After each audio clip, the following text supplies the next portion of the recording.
All right, hello, hello, hello, everyone. We have a massive interview for you today. We have Piers Morgan and Nick Fuentes. I honestly thought this day might never happen.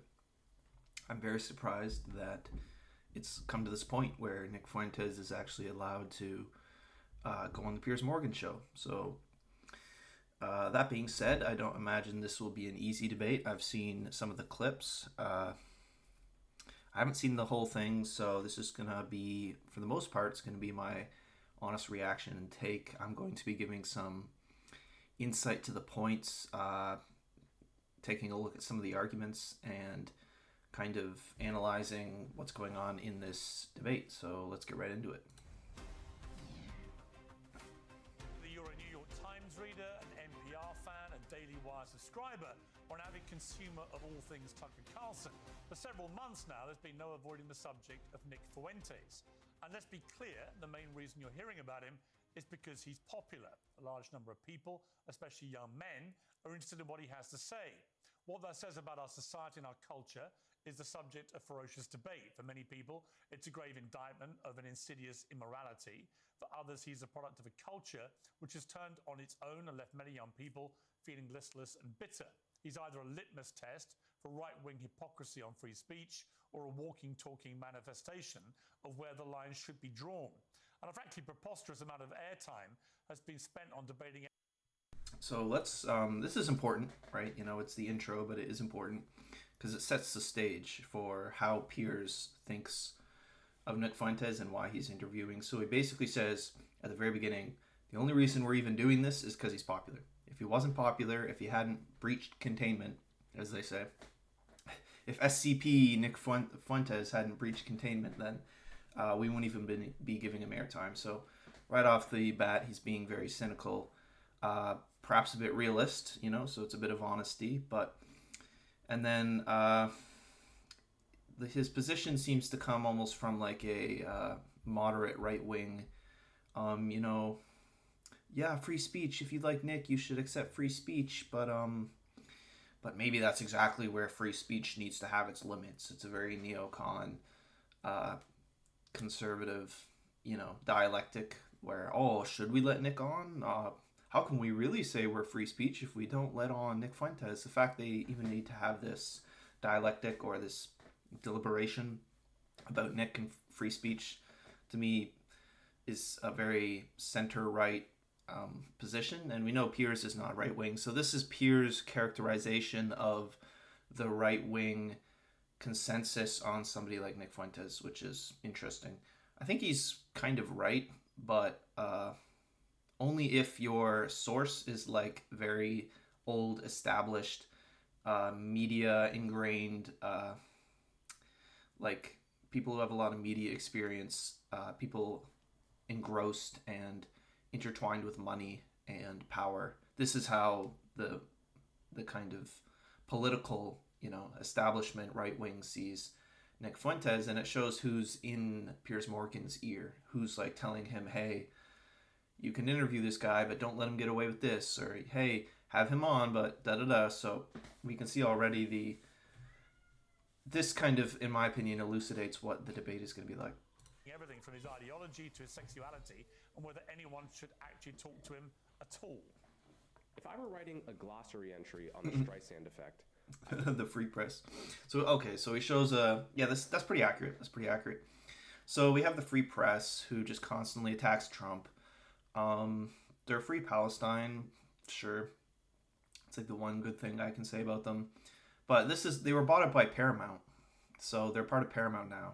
So now they're just any other giant media conglomerate. So, and yeah, we have this mixed race individual. Yeah, okay, so that tells you right away who's in Piers Morgan's ear and who's kind of directing this discussion. Wouldn't put a picture of her next to it. I would put a picture of Nick Fuentes. They have opted to not do so when it comes to Nazis like Nick Fuentes. Fuentes takes this guy apart brick by brick. It's a full takedown. My concern is that people who are a bit more moderate are deeply alarmed by Nick Fuentes. I was very happy to see that, like, Nick Fuentes really passed that test with flying colors. That fragmentation Ben Shapiro, by a splinter faction get out of here, led by a young man named Nick Fuentes. That's the war. Can you get the beef prices down? Not crazy things that Nick Fuentes or these other loons say on social media. Well, it looks like all the... That's so funny right there. We have this old establishment boomer con talking about, oh, we got to get the beef prices down. It's all about helping the agriculture industry get the beef price down. Young people just want, you know, a little bit more, a little cheaper on the pork and the beef. No, that's not what young people want. So already these people are just kind of out to lunch, especially the, you know, center-right political establishment is just completely out to lunch in terms of what the mindset is for the conservative right-wing base in Gen Z or people who follow Nick Fuentes. He's screaming about Nick Fuentes on the internet is finally dying down a little bit. So now we had on this guy, this Fuentes guy, and never checked. And kind of fuck Carlson, honestly. I'm sick of this guy. Who keeps talking about this weird kid in his basement? Oh, I just want to talk about something else. I want the spotlight, okay? Everyone shut up about Nick Fuentes. Oh. Challenged him. You should have Nick Fuentes on your show, and you could ask him questions about that. The truth is, it doesn't make a lot of sense to spend all this time talking about Nick Fuentes, but not actually to Nick Fuentes. People who say you shouldn't give him a platform overlook the very obvious fact that he already has a platform of his own, which is often bigger than most of the people complaining. And he uses it to speak unchallenged to his many followers. It's on that basis that I've invited him to appear live and yeah, and this is a mistake. So, yeah, he already has a platform. You know, we need to challenge Nick. He just goes unchallenged. We need to really put his ideas to the test and defeat him so that we can steal back some of his audience. Because he just has all these groypers who are just so unchallenged in their perspective. And we, the establishment, we, the center moderate right, if we could just simply dialogue with him, we could destroy him in a debate, and then we could challenge his positions and take away some of his support and fans towards our parasitic program. Yeah, that's not going to work. Uncensored on my platform, and Nick Fuentes joins me now. Nick Fuentes, welcome to Uncensored.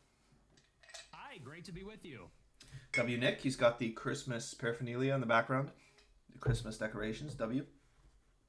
Already a man of spirit and culture, you know, representing the holidays with the Christmas spirit.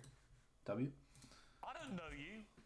I don't think we've ever met. You can correct me if that's wrong. I know about you.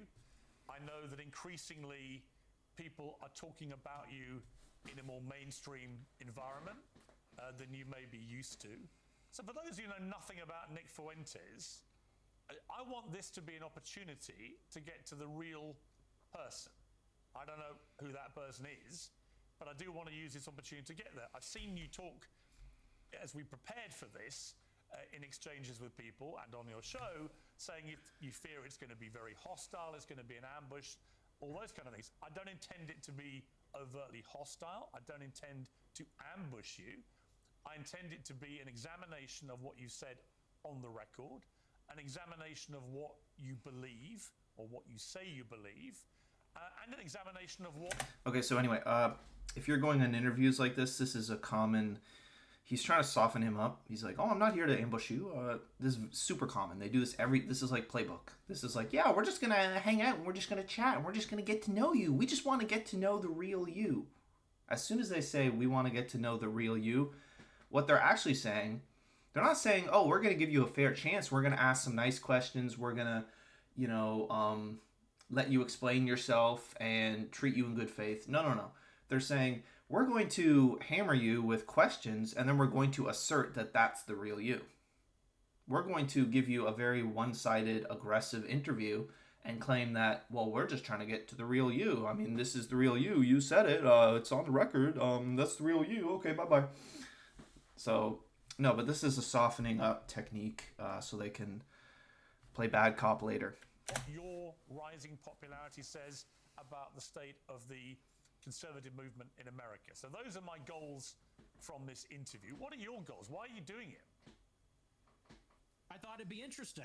And, you know, you've talked a lot about me on your show over the years, and this is the first time you actually extended the invitation. I think it might be the second, actually. I think we We talked about doing it during A24 a few years ago, but you've talked a lot about me with the panel, and now you've extended the invitation to talk to me. And I think it'd be interesting for me to maybe clarify some positions and maybe get to know you a little better as well. So I'm looking forward to it. There is a belief that you have two personas. There's one that you roll out now for podcasts and for shows like mine, where you come across as reasonable. And then there's your show on Rumble, where you often come across as having, a very unreasonable... Interesting. So I already know probably what he's going to say, so I'll just answer it as is. So, yeah, and this is a common, it's a common, Jewish neocon perspective, where it's like anytime you have a far-right person or alt-right, and they sound like just like a reasonable person, they're like, yeah, I don't want all these immigrants coming in. Yeah, I think, Jews have too much power. Yeah, I think, black people commit more crime. Like, you say normal things, and you say it in, a reasonable, articulate, sensible, not crazy, not psychopathic. I mean, you look at, the far left people, they're literally, psychopaths. They're literally I want to abort babies and worship Satan, and they have pink hair, and they crash out, and they cry, and they melt down, and they have psychotic episodes on the street. So, I mean, that alone tells you who's on the right side of history. But yeah, so when the right-wing person acts like a sensible individual, you have all these I don't want to say Jews, but that's what it is. It's these boomer pro-Israel neocon conspirators who just say, oh, you see, well, he's only acting reasonable and calm for the interview, but he's actually hiding his evil Hitler side behind the closed doors when nobody's looking. It's this conspiratorial nonsense, bad faith. It's just it's like poisoning the well. It's just trying to say oh, this guy's evil. Okay, he might sound reasonable, but there's a secret Hitler hiding inside there if you look hard enough. And it's just this histrionic, conspiratorial, paranoid Jew complex. This is just retarded. So just look at what they say. Look at the points that they make. Look at their arguments on the face of it, right? Just address what they say. So, once again, I'm just saying it tells you exactly who's in the ear of Piers Morgan and where this line of questioning is coming from. Reasonable view on things. This is what Coleman Hughes said about you. Nick Fuentes knows exactly what he's doing. He is consciously playing this double game. Yeah, so prove my point, because the Free Press, bought out by Paramount, this massive conglomerate company that owns millions, there's it's one of these giant, you see those giant trees of companies where there's 7 companies that control 150 major companies. This is the Free Press, and we have this mixed race individual. So yeah, that does not surprise me at all. As part of a long-term strategy to become popular enough to take the reins of power, at which point he plans to pivot towards the extreme and unpopular policies that he advocates daily on Rumble. First of all, Nick isn't a political figure. So this is mistake number one. Nick is not running for politics. He's not involved in politics. He's supported or he's cast against certain politicians, but he's a reporter. He's a entertainer. He's a public speaker, public figure. He's a influencer, intellectual. He's not a politician. So this whole as soon as Nick gets power, then he's gonna turn into Hitler. It's okay, but he's not even a politician. He's not conspiring to achieve power, and this is actually just all projection, actually. So first of all, what is your response to that? Well, first of all, I would say that Coleman Hughes is a propagandist. He works for the Free Press, which is run by Barry Weiss. So I think that's... Oh, it is. I didn't even know that. Is that true? Let me find that. Oh, it is Barry Weiss. It's right there on Google. That's hilarious. Yeah, but it's owned by Paramount. I knew that. Yeah, New York. Oh, it's New York. Oh, okay. I'm sure it's very white. Okay, so yeah, it's run by Barry Weiss and Paramount. Pretty sure it's David Ellison. Yeah, so another Jew. And Larry Ellison, yeah. Oh, yeah, he owned Oracle, who bought out TikTok, which is why TikTok now banned anything antiseptic. Okay. So that tells you right off the bat. It's owned by Barry Weiss, and it's under the parent company Paramount, who's owned by David and Larry Ellison. So that tells you right off the bat.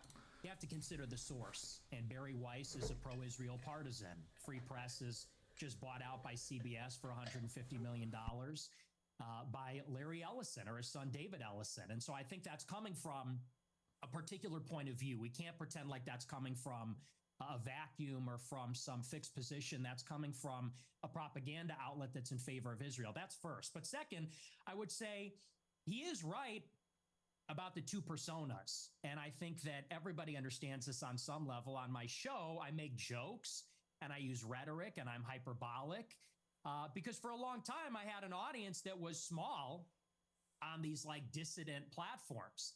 I was on D Live for many years. A lot of people don't even know what that is. And so I had a small following, and we had sort of like an in-group sense of humor and memes and things like that. And you talk about it one way on a freewheeling live stream when I'm by myself and I'm ranting and we make jokes and we play devil. Yeah, and this should be obvious. If you're running a entertainment show for a fringe audience of Gen Z people who want you to make jokes, they want you to be bombastic, they want you to be rhetorical, be hyperbolic, you're going to just say stuff, you're just going to be dramatic for the sake of it, right? That's appropriate for the context of running your Rumble entertainment show. That's what you should do. When you're on an interview and you're just trying to, clarify your beliefs, express your authentic opinions and your political views, and you're just trying to give them, hey, Piers, this is what I actually believe. I just want to answer your questions in good faith. And you're like doing a serious interview where you're actually representing yourself.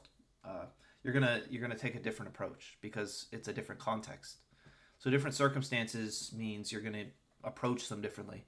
When you're trying to be funny and you're doing something quasi-comedian for an audience for the sake of entertainment, yeah, it's gonna be bombastic. It's gonna be, rhetorical, exaggerated, yada yada yada.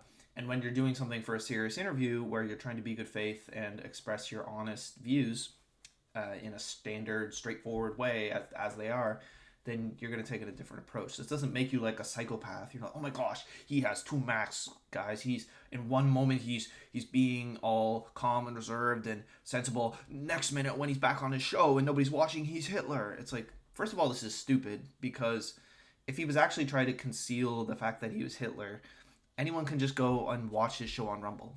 Like, you think Fuentes is stupid and doesn't know that people like Piers Morgan who interview him can go pull clips from Rumble? So this whole like, haha, I got you, I found how you really are, you're actually Hitler over on Rumble. It's like, yeah, what do you think I was trying to do? Do you think I was trying to hide that? You thought I was like gonna sneakily, oh, they can't find it if it's over here on Rumble.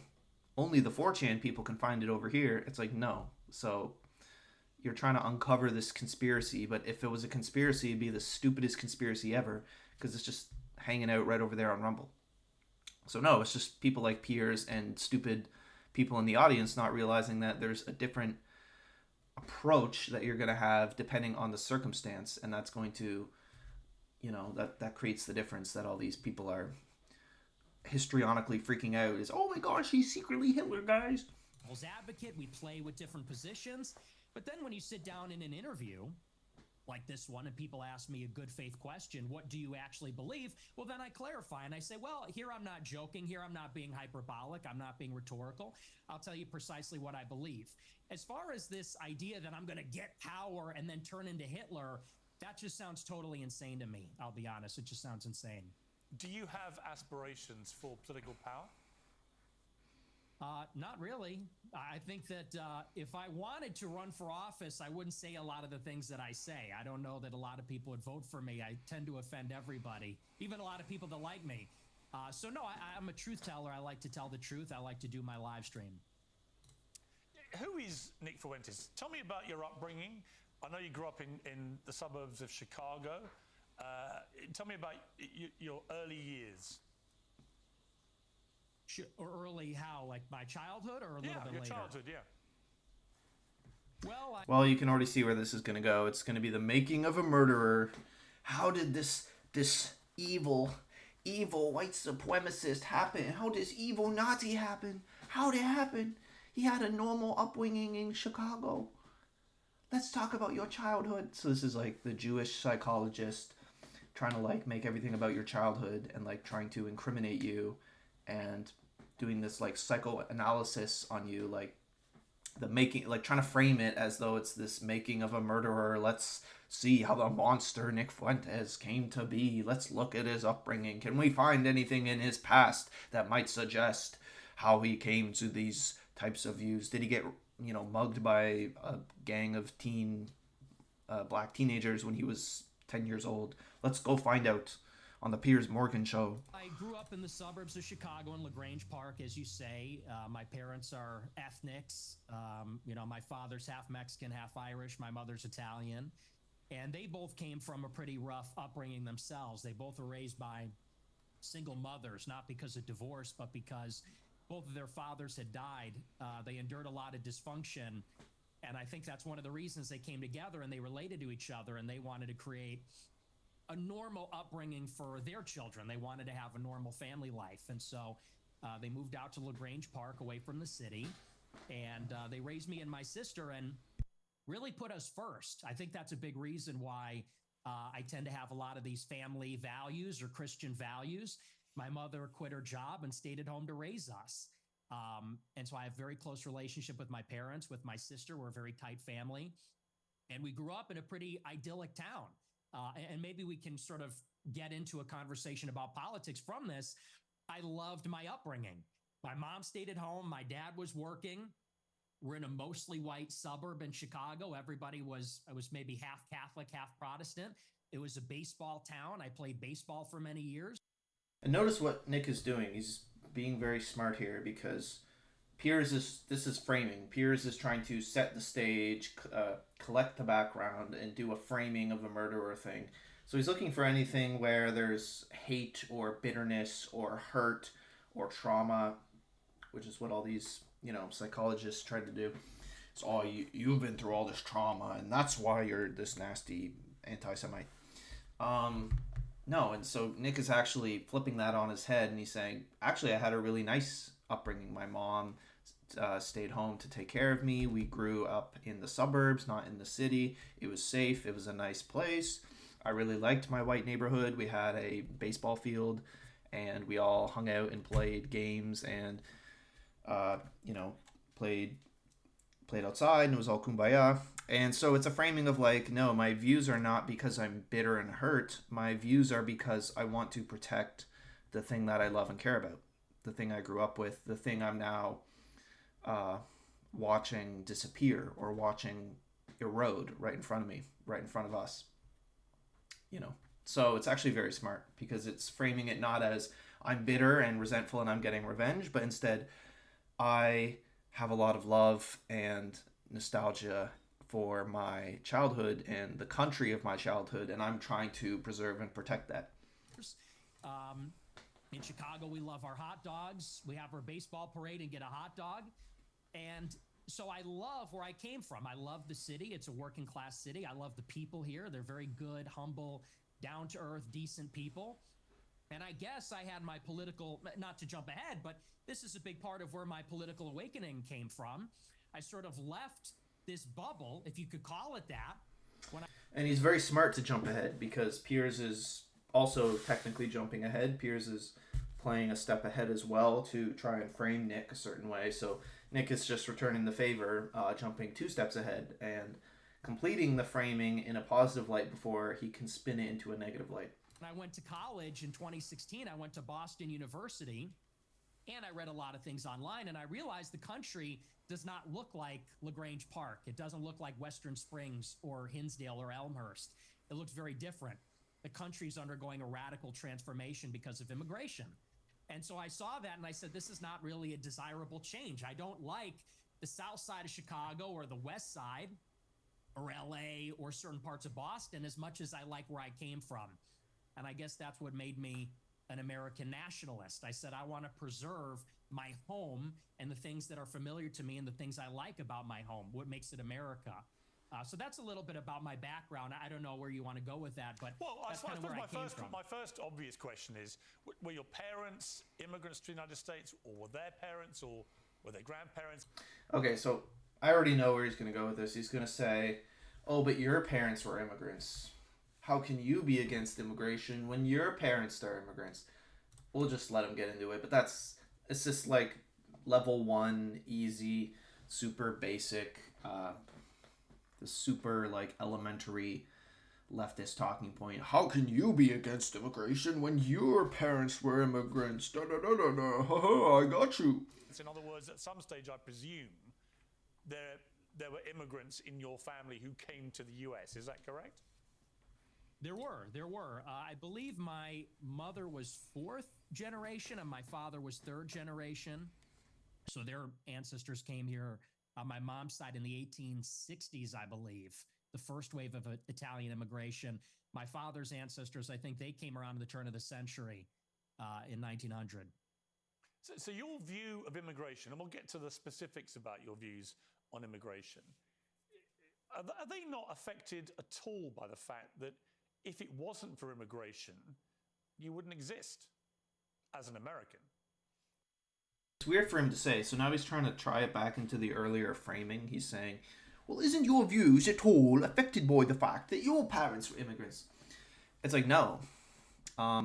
Actually, it's a point against me, because he's trying to make an ad hominem and say, hey, your parents are immigrants. Yeah, so even though his parents were immigrants, Nick is able to see that mass immigration from non-white countries is a major problem. So Nick is not simply colored by the fact that, his parents were exclusively European, I don't know, 6th, 7th generation, whatever, pure white English blood. That's not coloring his worldview, and that's not why he hates immigrants. No, even though Nick has had, semi-ethnic, semi-immigrational parents, he's able to still realize that mass immigration is bad. So it's almost like despite Nick's upbringing, he's against immigration. So Piers is still trying to connect it into his upbringing. I don't know why. He should have just made this a separate point, because it doesn't actually help Piers's framing at all. He has immigrant parents, yet he's still against immigration. That means Nick is, he has nuance. That actually supports Nick. Well, I would certainly exist, but like you said, maybe not as an American. Certainly that's influenced in some measure. But I think that the kind of immigration that we had for a long time in the country, it's different than the immigration that we have now. And let's just say for openers, it's different immigrants. They're coming from a different place with a different culture, a different religion. It's not the same as it was. So first, you have a qualitative difference. My ancestors, for the most part, I have 3 European grandparents from Ireland and Italy, 1 from Mexico. They came from Europe. They came from a society where there's a common ancestry, there's a common religion, common civilization. The people that have come in since 65, since Hart-Celler, they're coming from China, India, the Northern Triangle, Mexico, Venezuela. And so first, they're just different people. Secondly, it's a quantitative difference. There's way more, and it's an unceasing, always increasing wave. For the first 3 or 4 waves of immigration, you would have a major influx of immigrants and then it would stop. And then you'd have another wave and then it would stop. This one, it just keeps going up for 35 years and it's too many. So that's really where I would draw the distinction between maybe where I originate from. I would even just simply call that immigration. What this is an invasion. It's a completely different policy. But you mentioned... So yeah, okay. Very straightforward. It's not hard to debunk or to correct the leftists when they say, yeah, but your parents are immigrants, come on. It's like, yeah, because there's differences in immigration, right? Obviously. It shows the complete lack of nuance from the leftist side, where they think whenever a person like Nick Fuentes talks about immigration and his problems with immigration, they for whatever reason, they can't conceptualize the fact that there's different types of immigration. There's some immigration at a certain amount that's acceptable, and then there's an amount and type of immigration that is not acceptable. And they think that, well, we should just let everybody in.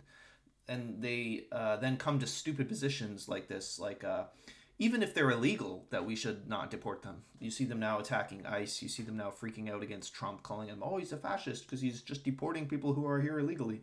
They're like going apeshit.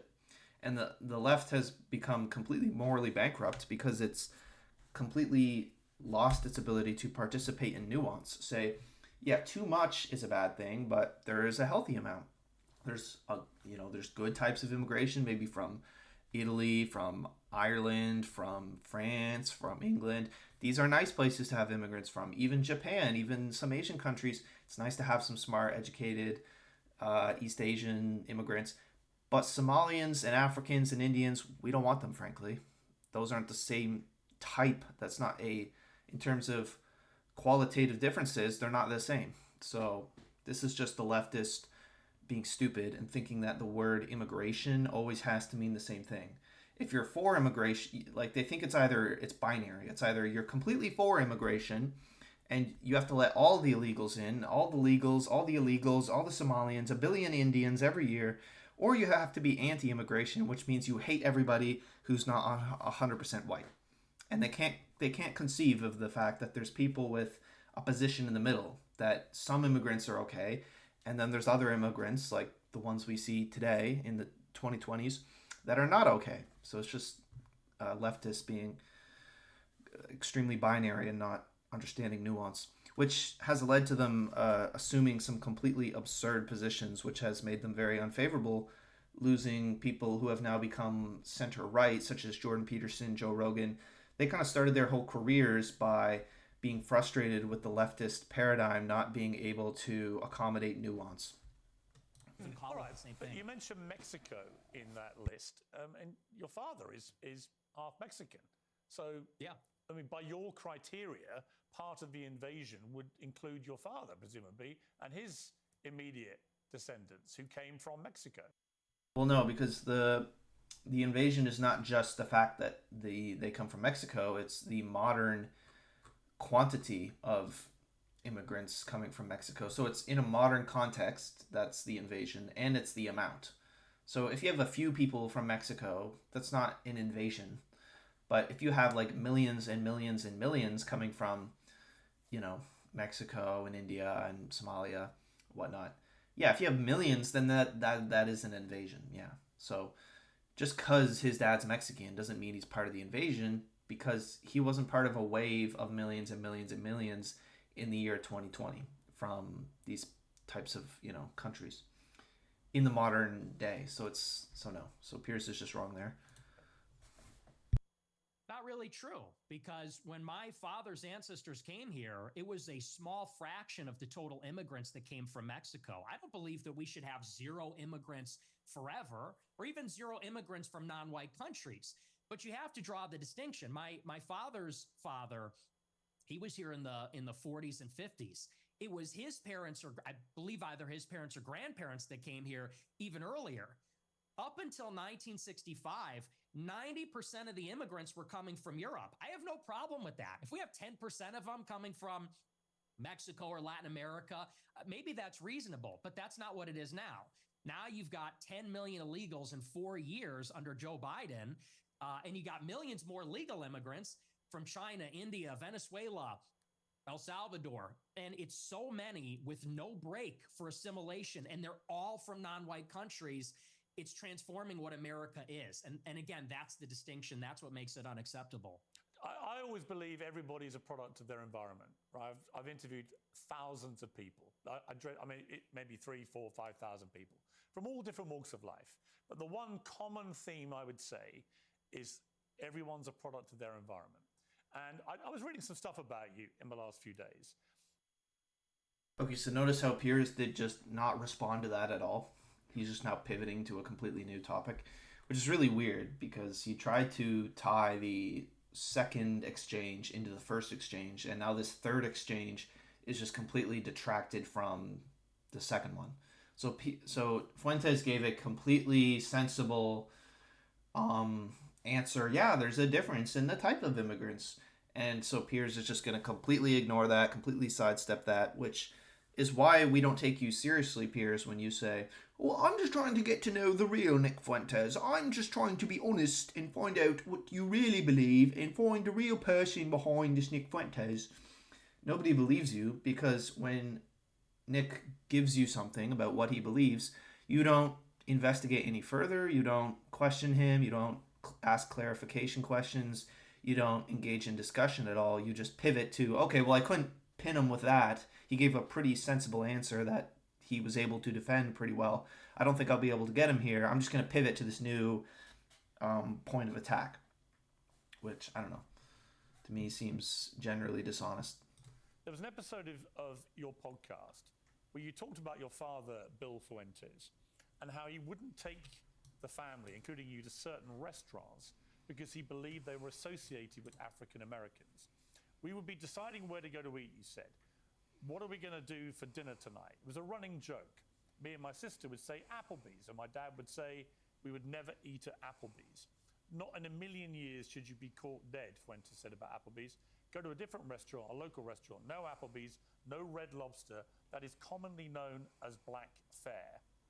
And you also shared another story about your family and restaurants. It said, before me and my sister were born, my family had a saying about Olive Garden that contains the N-word that we're not allowed to say. So my question, based on that anecdote that you say on your own base parents, I'd like to meet these parents. Where can I meet them? They sound like lovely folk. They sound like my kind of people. Anyway, is, do you think you grew up in a racist environment? Let me just point out, by the way, this is really lowbrow of Piers to do.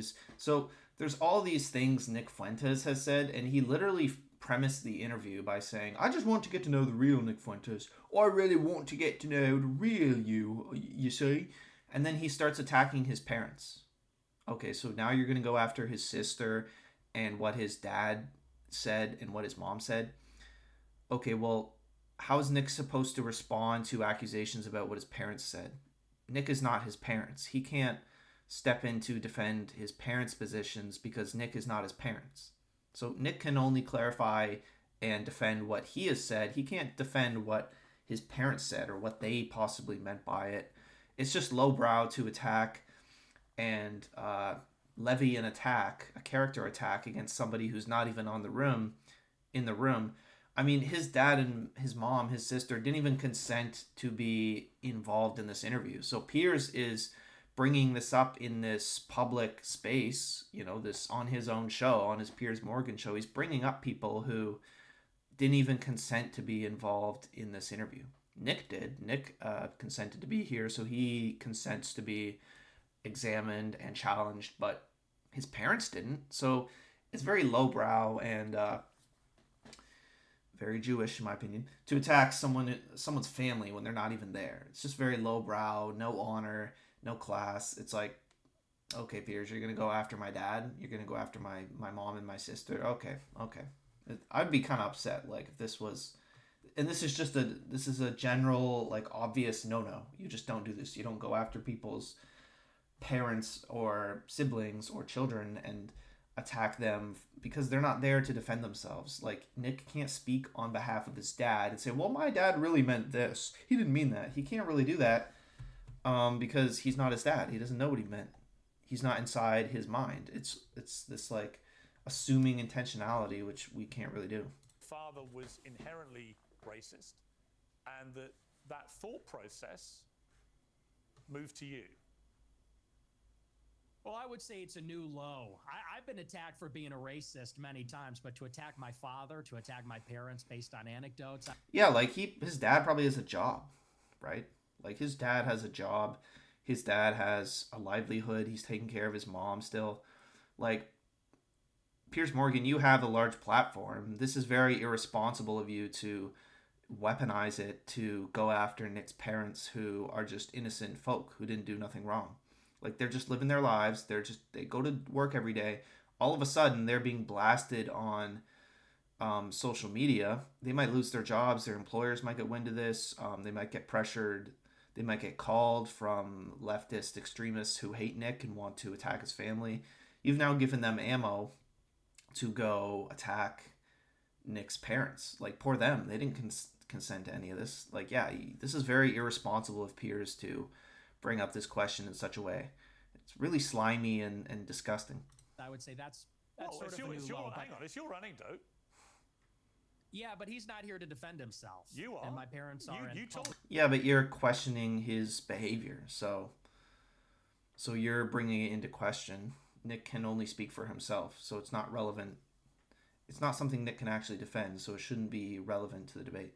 The story. And I will, and I'll I'm defend not trying them. to ambush you. As I said at the start, Nick, to be clear. No, it's not an ambush. Nick, but to be clear, I think I'm not understands. ambushing you. I'm literally reading an anecdote that you revealed on your podcast. Yeah, but you're inferring from that. The problem, Piers, is you're inferring from that therefore Nick's father is this evil racist, and that's what led to Nick being this way, right? So say there's a quote from a random dude, and we're reading the quote of Joe, this random guy named Joe, and we read it out.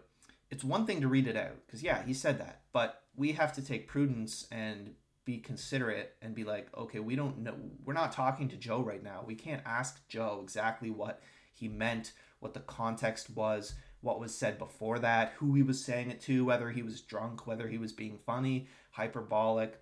We don't know. So to then assume just because someone said some words that, oh, therefore he's evil, he's racist, and that led to XYZ ABC, that's the part you can't do, because you're not there to interview the man in question and get that kind of a clarification on that interpretation. That's all. It's you that's put it in the public domain. I know. I'm simply asking you whether my assessment of that, which is that your father... It's also like, Piers, like, let's say you're right. Oh, well, you put it in the public domain, therefore... You couldn't find anything else to go at instead of attacking his parents. Like, there was nothing else for you to chew on. Nick's done a show for the past, 8 years. You couldn't find a single thing that Nick Fuentes said that you wanted to talk about. The only thing you could find that was worth talking about was something his dad said, right? So, no, it makes me think that he has, some, Jewish media person in his ear who's feeding him these talking points. Oh, yeah, go after his dad. Yeah, we scoured every single Nick Fuentes interview to find the most damaging, most hurtful, most lowbrow things. Here, Piers, talk about this, talk about his dad. It just looks really trashy. Father didn't want to take you to certain restaurants because of what you let it go, Piers. This is a stupid point. referred to as, they were commonly known as black fare. Whether that attitude to African Americans in that instance permeated to you. If I was Nick, I wouldn't even answer this. I'd be like, this is extremely lowbrow. You have no right to be attacking the character of people who aren't here to defend themselves, period. You should ask a different question. It's a reasonable question. No, it isn't. Yeah, no, like I said, I think everybody knows what that is, but I'll address it. I'll engage with it, and I'll defend my father from the charge of racism. Sure. No, my parents are not racist, and they've never been racist. I'll tell you about my parents. They used to have a school in Chicago in the South Loop where they instructed people on how to shoot firearms. It was a security school, and most of the clients were black. And I believe actually one of their clients was Larry Hoover's son at one point, sort of a funny story. And so most of their clients would come in from the south side of Chicago. My grandmother, she grew up in the projects in the city. And so my family, being in Chicago, being ethnics, being Italian, Irish, Mexican, in the west side on Taylor Street, all over the city. My family. Yeah, this kind of sucks because now Nick has to step in on behalf of his parents to defend them. He has to, because if he doesn't respond now, he looks like he's conceding that his parents were racist. So now he has to basically do this impossible position where he has to defend his parents, like he just has to now, or else, his parents are liable to a lot of backlash.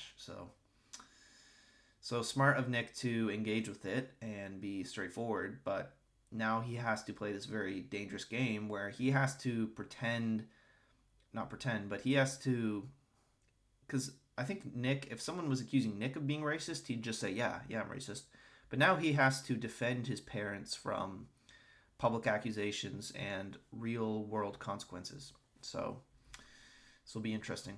Family for many generations have lived near and around black people. And look, my views about black people and their views about black people are shaped with experiences with black people.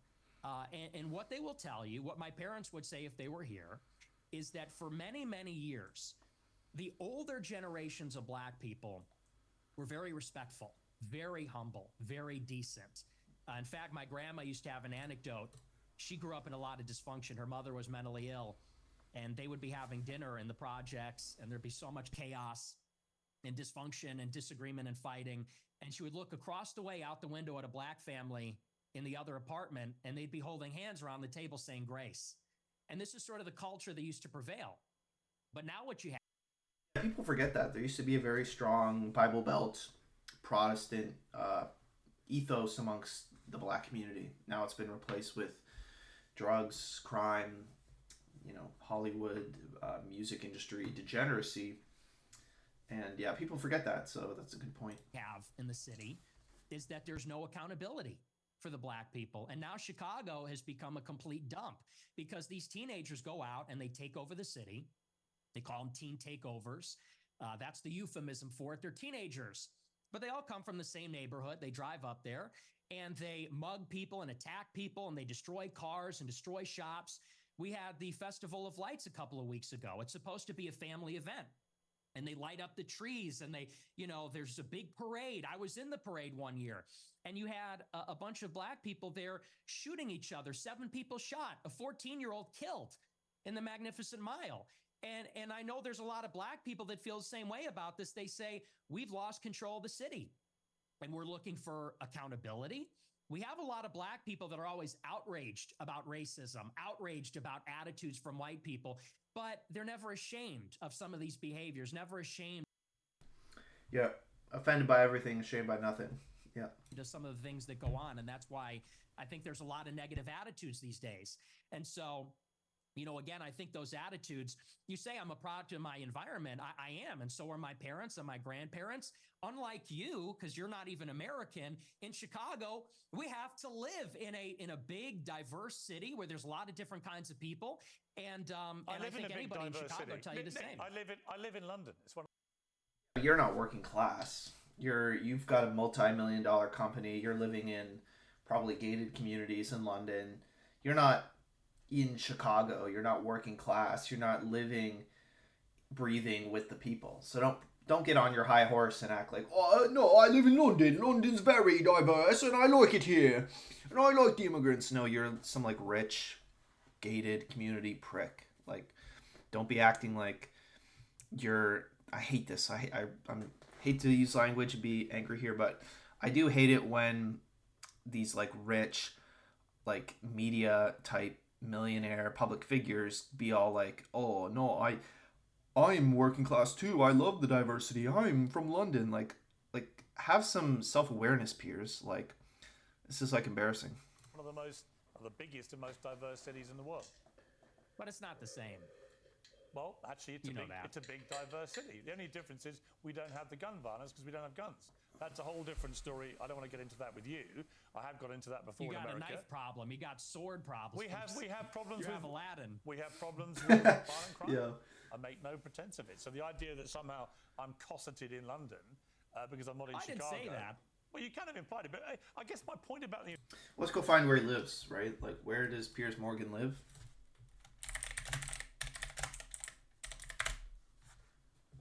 Meow, meow, meow, meow. Oh, it says Piers Morgan owns several properties, notably a Beverly Hills mansion.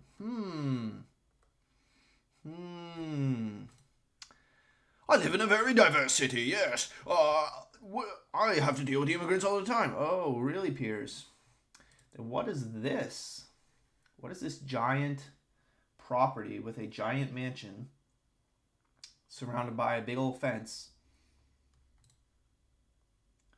in the richest, most protected neighborhood in Beverly Hills? Interesting. right? So anyway. Environment. I'm not saying you are a product of your environment. I'm saying most people are in some capacity. When I read that anecdote, it's just to remind you, it's not something I have put out there. You told this story, right? And you said that you said this. We're looping. You said this already. But you haven't really directly, I think, responded to it, which is whether your father would not take you to certain restaurant chains because still trying to hound Nick that his dad's a racist. It's like, let it go, Piers. This was a stupid, lowbrow question. You shouldn't have involved other people's parents. It's not even relevant. You're here to talk to Nick and talk about Nick, not about other people. Didn't you start the whole interview saying, well, it's stupid for us to talk about Nick all day and not have him on the show? So now you're saying it's stupid for people to talk about other people on the show and not just talk to them in person. You're all about talking to people in person. So how about you talk to Nick, who's here in person, and not talk about somebody who's not here in person, right? Like, just let it go. Because he associated them with black Americans. Is that true? No, well, see here, if you're in America, you would say that Olive Garden is not real Italian food.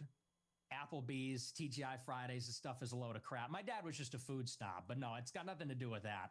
My best friend in first grade was a black guy. We're not a racist family. So okay. So when you told the story, I'm just curious. So when you told that anecdote, which really gonna hound him over this stupid story, like wow, Piers, like you're not earning any fans here. Clearly, on the face of it, is racist, right? You're basically saying your father made racist decisions about where you would go as a family to eat. Are you saying? No. Well, I'm just going to ask you a question. Are you saying that when you told that story, you didn't mean to infer that he was racist? And do you understand why when somebody like me reads that anecdote for the first time, as I did this week, I reach a different conclusion? Well, I understand what you're doing, which is a sort of making of a murderer. How did he become racist? Well, his father didn't eat at Olive Garden because he said that's not real Italian food. Hang on, can I? What's with the interruptions? Can I explain? I'm literally reminding you of something you said on your show, which led me to conclude a certain thing. If I'm wrong, tell me. Yeah, it was said in jest as a humorous anecdote, and now you're trying to spin it into a narrative, which is his parents are racist. He comes from a long line of racists. And I think everybody knows my parents are boomers. Mm-hmm. And these people well, you're a boomer, I guess, too, in a way, 60. right? You were born in 60. 19? Yeah. So you're a boomer also. Or maybe you're a Gen Xer. I suppose it's sort of on the cusp. But it's a humorous anecdote. These are kind of the attitudes of baby boomers in society, but you're trying to spin it into a narrative, which is... Yeah, and finding one secondhand quote, which isn't even from them directly. You don't know his parents at all, Piers. That's the whole point, is you're not here to interview them. You don't know anything about them. So you're going to try to say that they're racist based off this one anecdote. It's like you don't know anything about them. And Nick is giving you them broader context. He's saying, actually, no, we're not racist. I had a friend in first grade who was black. My parents run a gun safety course, and a lot of the participants were black, and they were happy to help them all the time.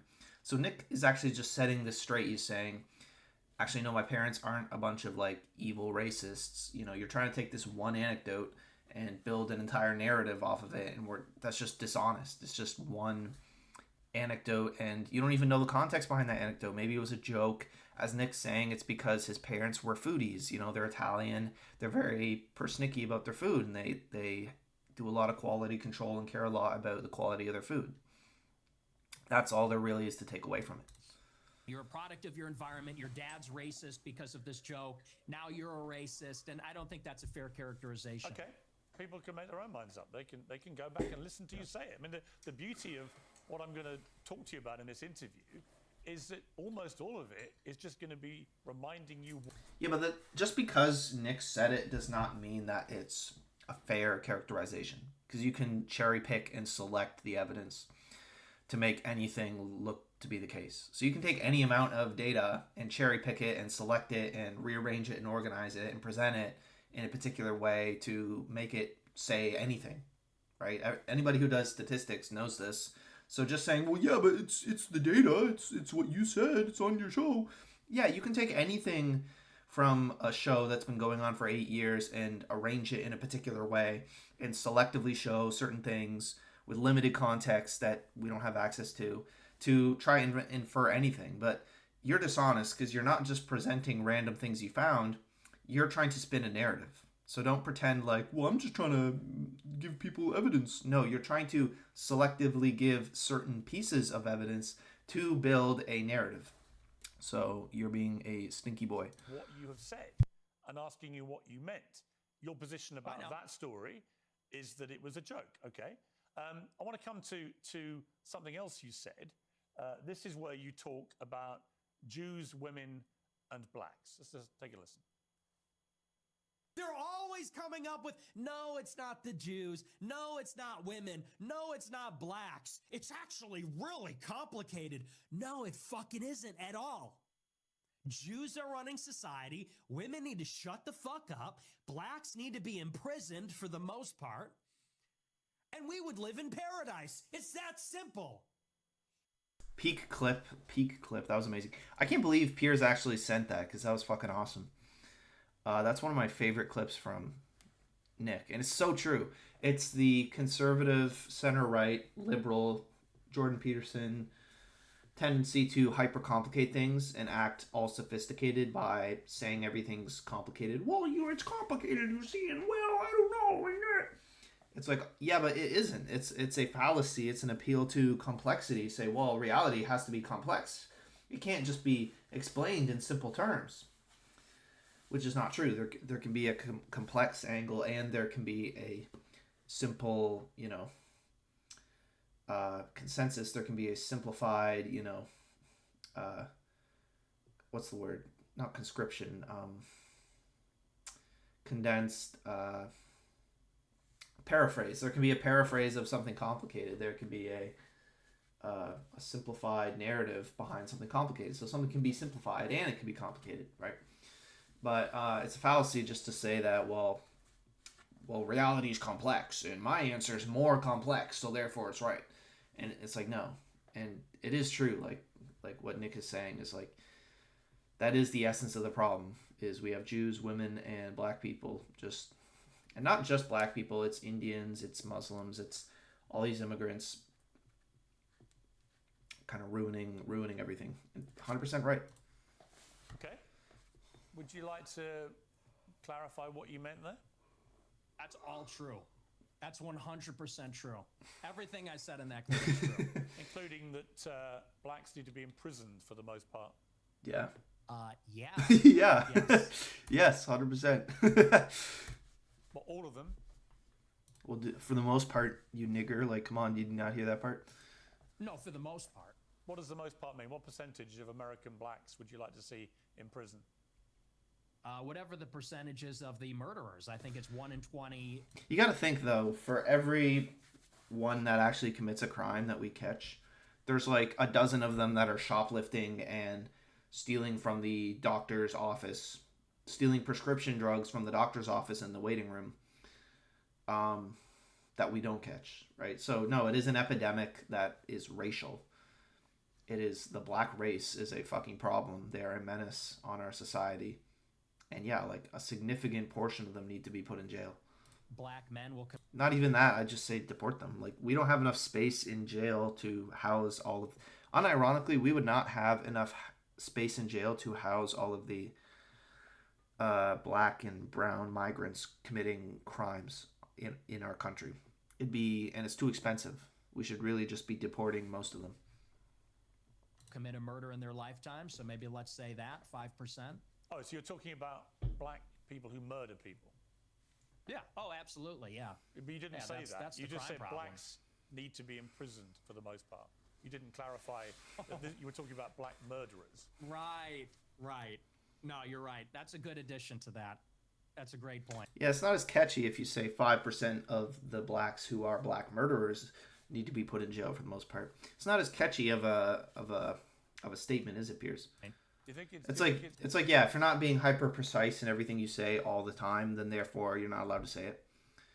Well, you can't say women need to shut the fuck up. You need to say women need to reduce their speech by 80%. That's what you need to say that. It's funny, or I do. I think it's hilarious. I think it's totally true. Do you think a black American would find it funny? You think that blacks should be imprisoned for the most part? They do. What do you mean? Like a large percentage of Nick's audience is black. You think blacks don't know the bullshit that they have to deal with other black people? Of course they do. And they're honest about it. They're not a bunch of Jews who are going to lie and pretend like they don't see reality. No, they're going to be straight up. Like, why do you think Kanye is so popular, right? Or Ye, sorry. Why do you think he's so popular, right? Do you think he's only appealing to white people, right? Blacks are my biggest fans. I get high fives all the time. They say, Nick Fuentes, I love your show. They agree with me. And you want to know why? Here's the difference. Black people are the most victimized by other black people. You think black people want to live in the hood and the ghetto and get shot all the time? Yeah, what do they do as soon as they get money? What's that? Who's the fucking kid who stabbed the white guy at the football game and then got a bunch of money and support and then literally moved to a gated community? Which is extremely ironic because he literally committed, racial black violence against a guy, and then he uses the money to go get away from other black people and live in a white neighborhood in a gated community. Isn't it ironic? That's what happens in the south side of Chicago. You should come here. I'll take you there. We could go to Garfield Park. My son we could went go to Chicago Inglewood. University for a year, actually, several years ago. Yeah, that's a bubble. That's a bubble. You think you're in Chicago and Hyde Park? You don't know Chicago. Go a little bit west. See what it's like over there. And I'll tell you, black people agree with me because they're tired of it too. And maybe not most of them, but a lot of them agree with what I say about that because they know how it is. That's why the first thing they do when they make a little bit of money is they go and leave to another neighborhood. Okay, so what was They don't stick just remind around. me again, the percentage of black men who commit murder in America. What was the percentage you gave me? It's 1 in 20. 1 in 20. It's 1 in 100. That's a lot. 1 in 20?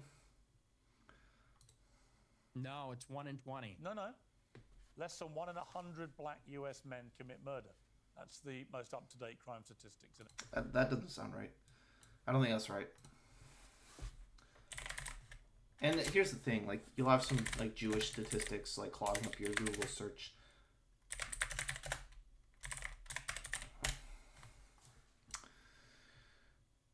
Oh, research from the Illinois Policy Institute found black and Hispanic Chicagoans make up 95% of the city's homicide victims. Dang.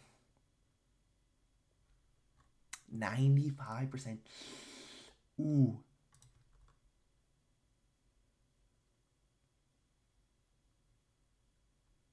Dang, bruh. Dang.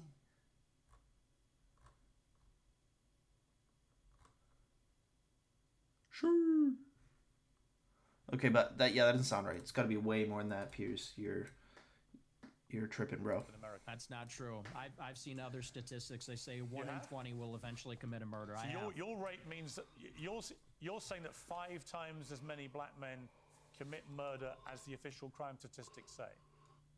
Yeah, there's a report, I believe, on X by Data Hazard. I'll have to go and double check that for you. But yes, there's some pretty shocking evidence that says that it's far more alarming than you. Let's go find that, yeah.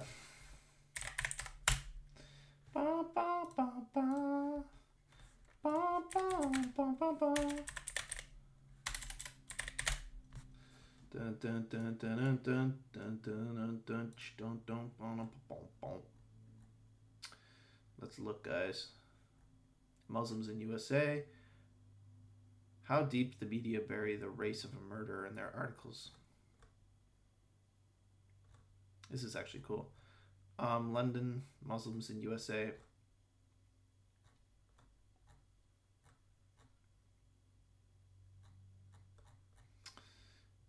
Three years ago, I made my first data post.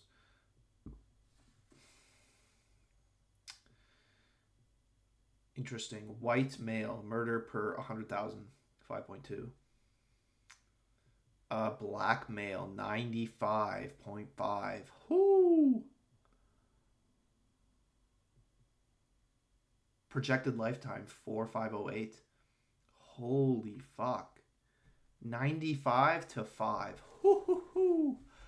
No, wait. It's actually more likely for a black female to commit a murder than a white man. Can you believe that? This is really fascinating. So race actually trumps gender when it comes as being more influential when it comes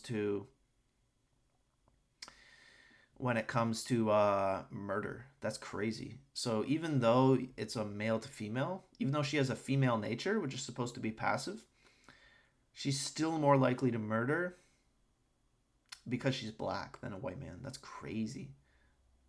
95 out of 100,000? Dang, bro. That's crazy. And when you look at it at age demographic, it's 207.4 per 100,000 at the age of 15 to 24. Holy shit.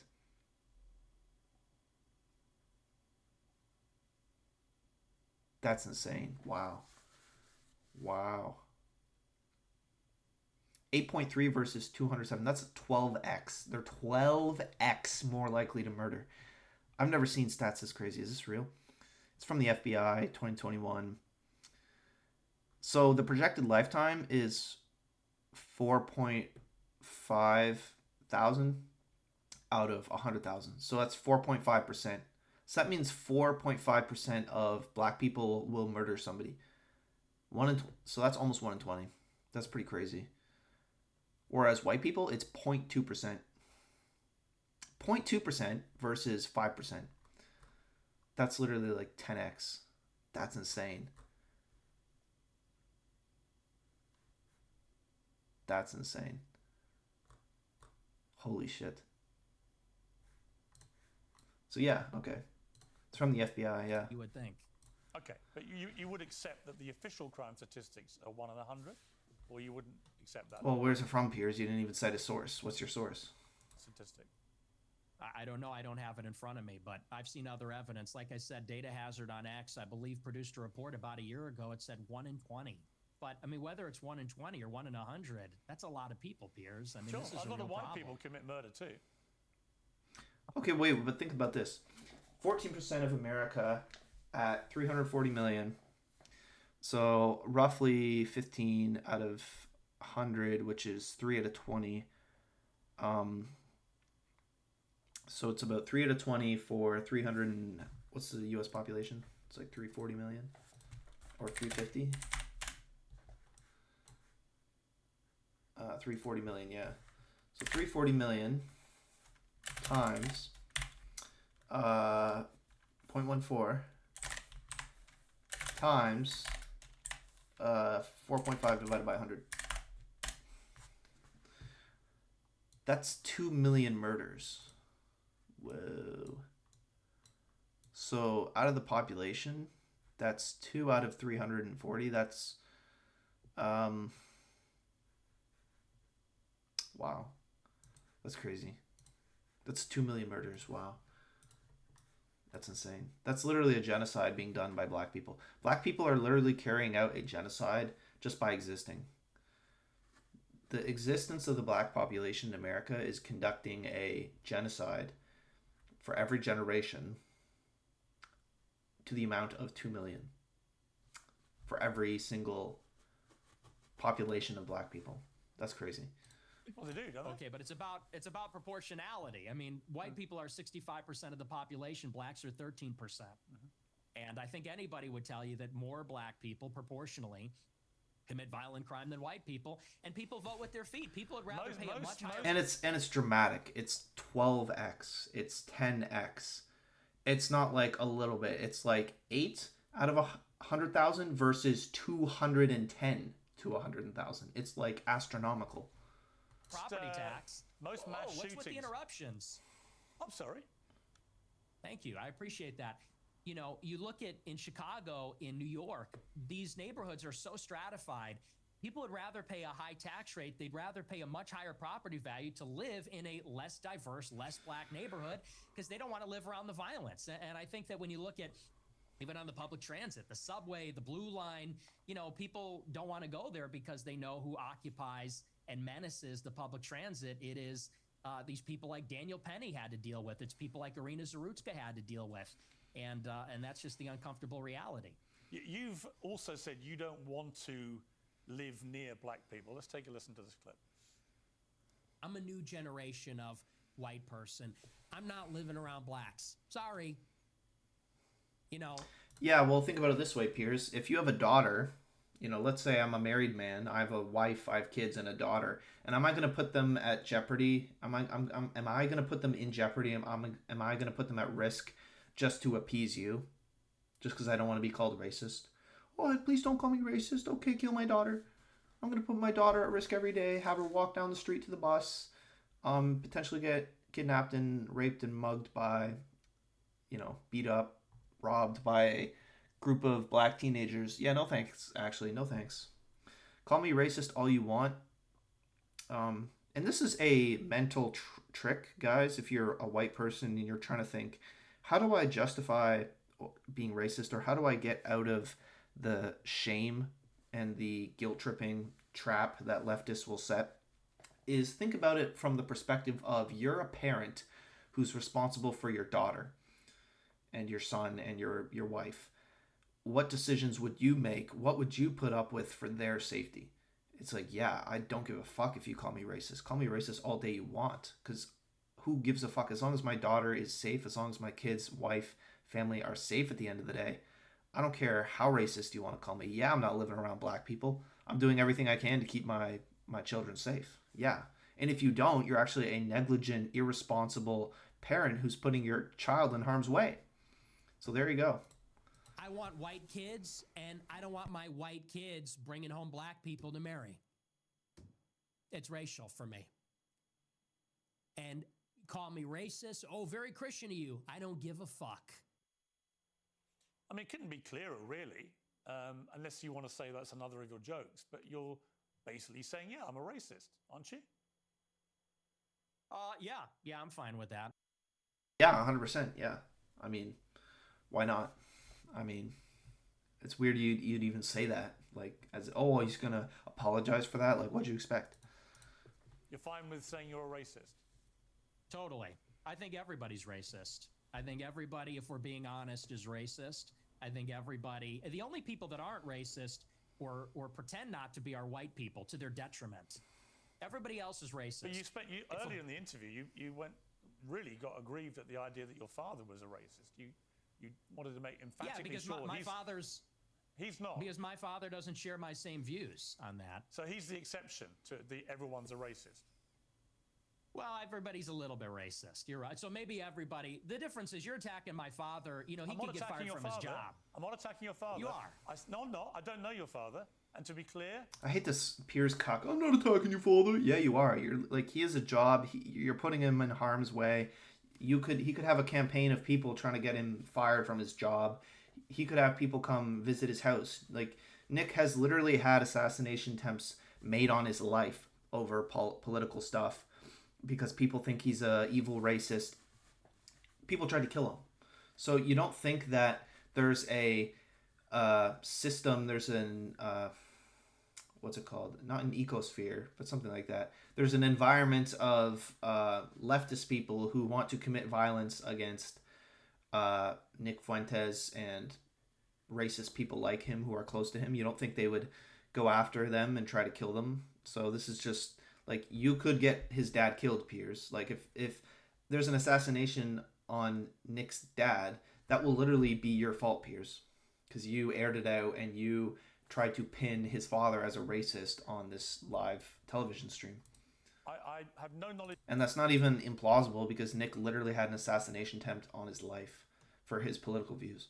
About him at all, well, then let's leave him out of it. Let's leave him out of it if you don't know him. Hang on, Nick. You put that story into the public domain on your... Yeah, but you can't infer things from that, and you don't know the context behind it, so it's not appropriate to comment or attack on the basis of that. Your show.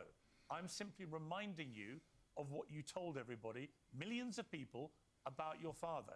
If you now want to retract it, fine. If you want to say it was a joke, which is what your position was earlier, fine.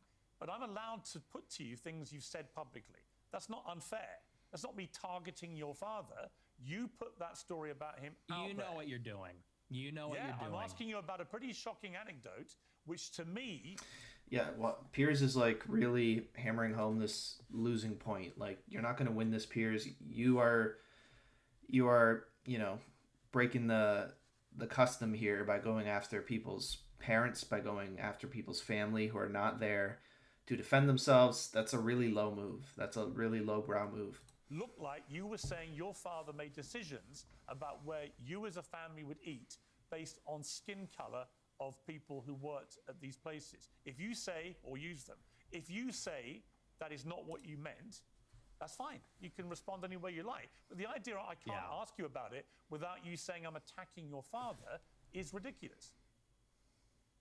Well, you are, and you know what you're doing. And there's a political culture in America where if you have the wrong views, you get fired from your job. And my father has a job. And if you go on here and say you charge him with racism or something, and I'm put in a position where I don't look like I'm sticking to my guns if I don't say my father's a racist, you're putting him in jeopardy. And he's not here to defend himself or explain his views. And it's very low. And I think you know exactly what you're doing, and people can see what you're doing. I'll defend my views. And I think that, so let's leave him out of it. Let's just not talk about my father, because my father isn't here. I'm here. Okay, well, I'll then do you defend accept my that you views, shouldn't and I'll talk? defend Okay, the listen, anecdote. that's fine. But then do you accept you shouldn't talk about your father on your show? No, Piers, because the problem is you're trying to infer this claim that he's a racist. That's the problem. Nick's allowed to talk about it, but you, because you weren't there, Piers, and we aren't here to talk to Nick's dad, we can't then assume that, well, he must be racist. He can tell the story, but you can't infer exactly what that means because you don't have the full context to figure out what was really meant by that. Oh, and you shouldn't tell... Absolutely not. Absolutely not. not. So it's fine for you to put a story out there which would make most people who listened to that story or watched it at the time on your show conclude that he was racist. It's fine for you to do that, but if I then ask you about it, I'm the one who's being unfair and I've crossed a line. Yeah, exactly. Is that what you're saying? Yes. Okay. Yes, you're being malicious. Okay, that's fine. That's fine. Listen, people are watching this live. They can draw their own conclusions about whether what I just did. And they will. Yeah, and I'm sure afterwards, by the way, you'll say, he ambushed me with your own words. Whoa. Well, now he's strawmanning, because the problem is not that you're ambushing him. The problem is you're going after family members. And yeah, nobody's going to support that. No, except Jews, maybe. Nobody with, a decent common sense morality is going to be like, yeah, it's okay for massive multi-million viewer interviewers and public figures like Piers Morgan to just attack random innocent citizens who, aren't here to defend themselves and who are working class and have jobs. Yeah, that's completely fair. With their own words. That's a little presumptuous. I'm not going to say it's an ambush, but I think that's a low blow. And I think you know what you're doing, and that's fine. You're a tabloid journalist. I expected that. I don't think it's an ambush because I knew it would be like this. And people will see what you're doing, and I think they'll say it's low. But as far as you want to talk about racism, I do. Let's talk about racism. Okay, let's leave my dad out of it. Look, you've admitted you're a racist, correct? Yes, 100%. Okay. Own it. Okay, that's fine. You're perfectly entitled in a free democratic society to stare down the barrel of his camera and tell me you're a racist. People can judge you accordingly. Many people who have assumed that you're racist. Stupid, Piers, because people already know who Nick is. They've already had this campaign of calling Nick a Nazi, calling Nick racist, and that didn't work. Nick has broken containment. He's gone mainstream. People like him. His audience is only growing. He's one of the most famous Rumble streamers as of right now. This whole all I need to do is I'm Piers Morgan and I'm just going to go and show everybody, look guys, he's a racist. Haha, I proved it. I'm Piers Morgan. I defeated Nick Fuentes. That's not going to work, Piers. Just calling him racist is not going to work. I mean, if that worked, then he wouldn't even be here. He wouldn't even be mainstream enough for you to debate him. So this whole I'm going to call Nick a racist isn't going to work. I mean, anybody who has even heard of Nick Fuentes has already, if they don't agree with him, then they would have already labeled him a racist anyway. Right? So anybody who's convinced by this type of rhetoric would have already concluded Nick's a racist by now anyway. So you're not really doing anything. All you're doing is you're just fanning the flames of Nick's generational run. That's all you're doing. So Piers is really dumb here because he thinks that if he just exposes Nick as, oh look, he said he's a racist. Oh look, he's an anti-Semite. Oh look, he's evil. Then he thinks that's gonna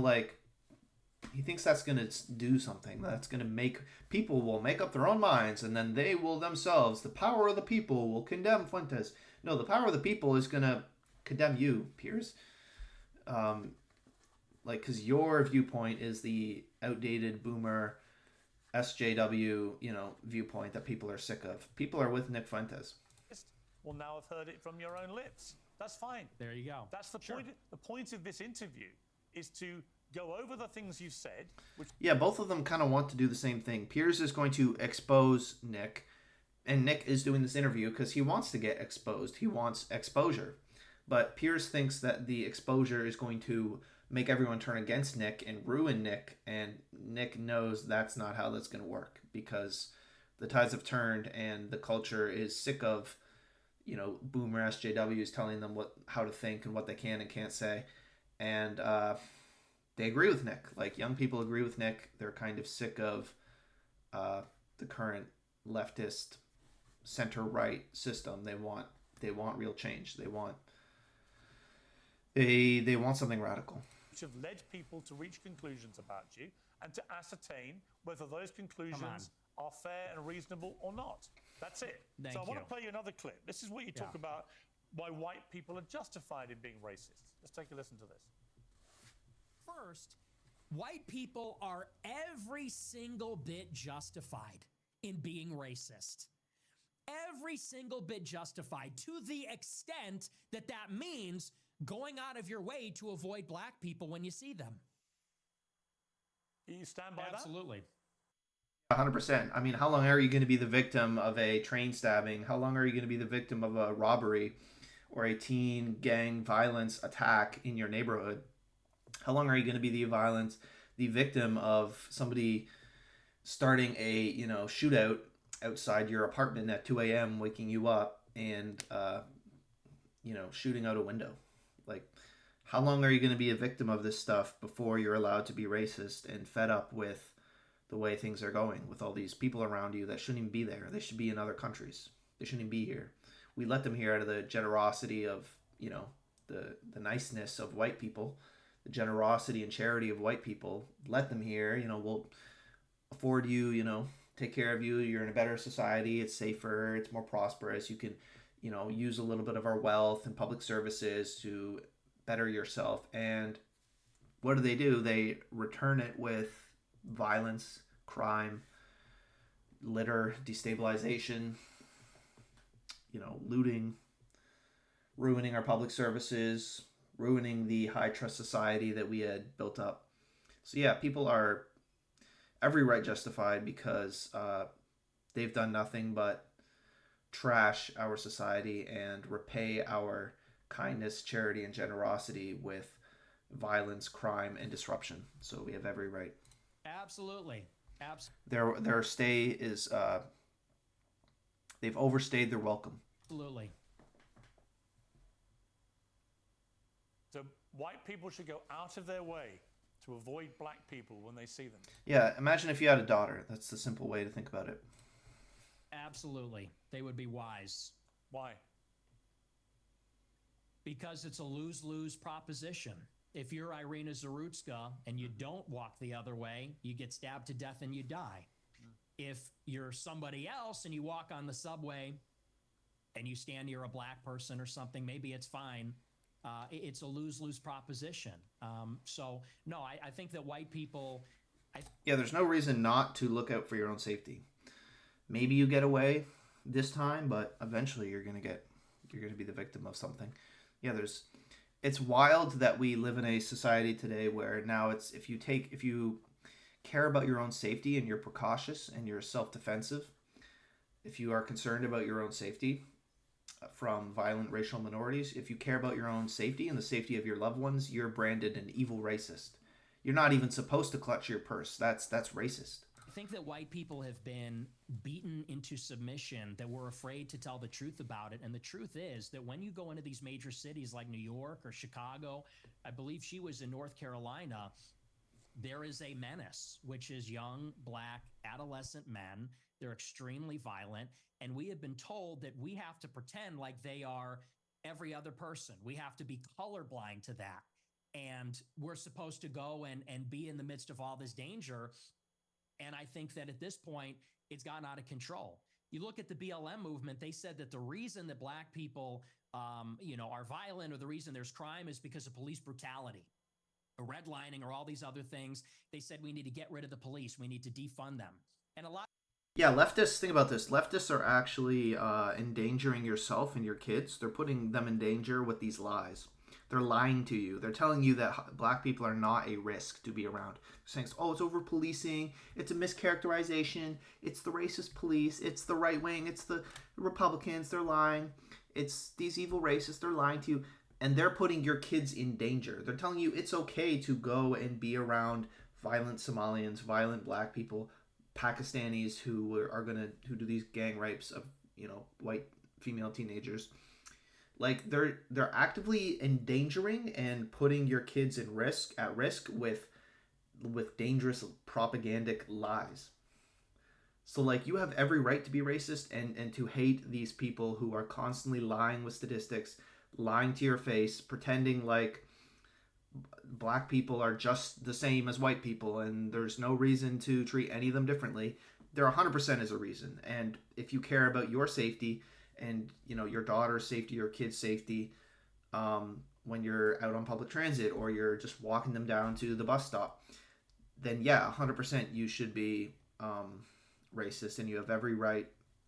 And really you should be mad and offended and upset and fed up with the people like Piers Morgan, these leftists who are actually endangering you and your kids every day with propagandic lies, trying to get you to ignore the danger that's right in front of your family. A lot of cities did. A lot of cities like Chicago, for example, the police changed the rules of engagement. They don't chase them. It's not a felony if you steal a certain amount of merchandise. They won't chase them on foot. And now the city's totally up for grabs. And now whether you're in the Gold Coast or whether you're on the Mag Mile or you're in the worst neighborhoods in the city, you might get shot, you might get mugged, someone might run up on you. And I tell my followers, it is better to be perceived as racist or racist and walk the other way and maybe keep your life than to say, I'm a good anti-racist. I don't mind that this person's making me uncomfortable. Maybe he's looking a little froggy. I'm going to sit down because I'm a good person and get stabbed, mugged, whatever. And by the way, this is a strategy. They call it the friendly stranger. There's a crew of them. They do this in Chicago. They stand outside bars, black people. They approach strangers. It's a robbery crew. And they pretend to be a friendly stranger, and then they mug them. And stupid white people say, oh, hi, yeah, nice to meet you. They grin, they laugh, they put up with the nonsense, and then they get mugged, or worse. Sometimes they get executed. And so as a white person... How do you feel about mass shootings at school? I think... Notice again that as soon as we get into the weeds, Piers Morgan has no response. As soon as Nick gets going and Nick's able to start actually talking and setting the record straight, Piers Morgan has no response. So what does Piers Morgan do? He completely ends the line of conversation. Okay, I wasn't really able to pin you with something here. There's nothing left for me to say here. Pivot, right? And I get it because, interviews, you want to get to certain talking points within the time. There's a limited amount of time. But, I mean, that's a lose for Piers. Nick makes a good point. Piers has absolutely nothing to respond with. He just pivots to another point, right? So, take that as a L from Piers because he's basically admitting, yeah, I have no further response, nothing to add. I can't really defeat you on this point. You're making a pretty coherent point. Okay, I'm just going to pivot to the next one. They're bad. Who do you think commits the vast majority of the mass shootings? I'm sure it's white people. Right. So how do you feel about that? Okay, but this is retarded. This is retarded, though, because school shootings and mass shootings are very rare occurrences. And even then... white people make up the majority of the population, so you would expect them to actually, in terms of proportionality, you would expect white people to commit the most school shootings. That's not weird. That's not like, oh, we need to be afraid of white people because they commit more school shootings. It's like, yeah, but there's more white people in the school. So it's just proportional to the demographic, of them being actually present in the school or in the population. So this is just low IQ. Piers doesn't understand proportionality, right? Per capita, basic concepts. It's also like school shootings are rare events. There's only been a couple hundred school shootings across all of American history, but we have millions of murders every year, right? So this is like, I don't know about millions every year, but millions of violent crimes every year. they're way more frequent than school shootings. So even then, it's like in terms of relative safety and risk, you're way more likely to get mugged by a black person than you are end up in a school shooting by a white person. So this is just dumb. I think that white people do more antisocial violence. I think black people participate in more gang violence. I think that's the difference. What's the difference to the victims? I actually don't know. Like, even if whites commit more school shootings, are they still more per capita? I would like to know. Because I'm not convinced that they are. There's no difference to the victim, but it's a different kind of crime, and it's a different proportion also. Do you know what percentage of white people are school shooters? I know that the vast majority of mass shootings in schools in America this century were perpetrated by young white men. And I'm just... Yeah, because they make up the majority, so this is retarded. And they're also very rare crimes. They don't happen that often. What proportion of... What proportion? I'm curious. I'm curious whether your advice would be to people who have kids in these schools. Is my mic working? Should they? What proportion? Should they avoid white people at school? This is retarded. So, let's say you're in a school with 100 people, and 80 of them are white and 20 of them are black. If the school has 10 school shootings, 7 were school shootings done by white people and 3 were done by black people. And Piers says, well, who should you avoid? Should you avoid the white people or the black people? Well, if 80 of the white people are only committing 7 of the school shootings, that's less than 10%. But if 20 of the black people are committing 3 of the school shootings, that's more than 10%. So that means you have a higher than 10% risk with a black person and a less than 10% risk with a white person. So even though it's 7-3, it's more white school shootings than black. Because of proportionality, you should actually avoid the black people more because it's more than 10%. 3 out of 20, which would be higher than 10%, is higher than 7 out of 80, which is less than 10%, right? So for any random individual, if they're black, you should avoid them more than if that random individual was white. So Piers doesn't really understand this. Should people with the kids at school avoid young white men at school? No. Okay. Do you know what per capita means? Do you know proportionality? There are more black people proportionally that engage in violent crime or are involved in gangs, especially in these major cities, than there are white people that are school shooters compared to the entire white population, and everybody understands that. Two-thirds of mass shootings at school perpetrated. Only 2/3, so that's less because white people make up, I would assume, they make up more than, I mean, maybe not, but we could find out. I'm assuming they make up more than 2/3 of the school attendees, I would assume. Traded by white people. But what proportion? Even then, that would be average. Like, it's like, oh, around 70% of school attendees are white. Around 70% of the school shootings are white. So that's not abnormal. That's what you would expect. That's standard operating procedure. Of white men commit school shootings. That's the question. I've just told you. It's 60-65% of school shootings by white people. You're telling me what proportion of school shootings are committed by white people. I'm saying what proportion of white people have committed school shootings. Are you playing dumb or are you just not that? Yeah, like, it'd be like less than 1%. It'd be an extremely low number. What difference does that make to the... Because there's only been a couple hundred school shootings since 2000. And how many students have there been? There's been millions of students. Millions and millions, tens, hundreds of millions of students. And there's been a couple hundred school shootings. So let's say, because the population is 340 million, all of them had to go to school at some point. So let's say all 340 million were once school attendees, and we've had how many school shootings since 2000?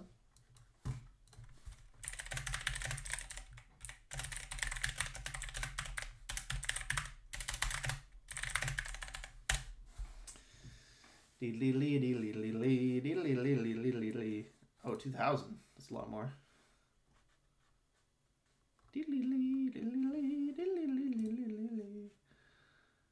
That's a little more than I thought.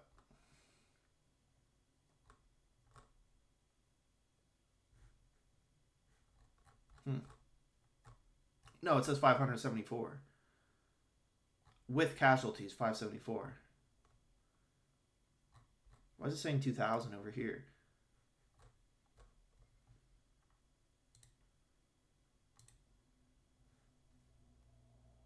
This one says 1,300. I don't know what the fuck is going on. Incidents with casualties, 1,100. Since Columbine in 1999. Huh. Okay.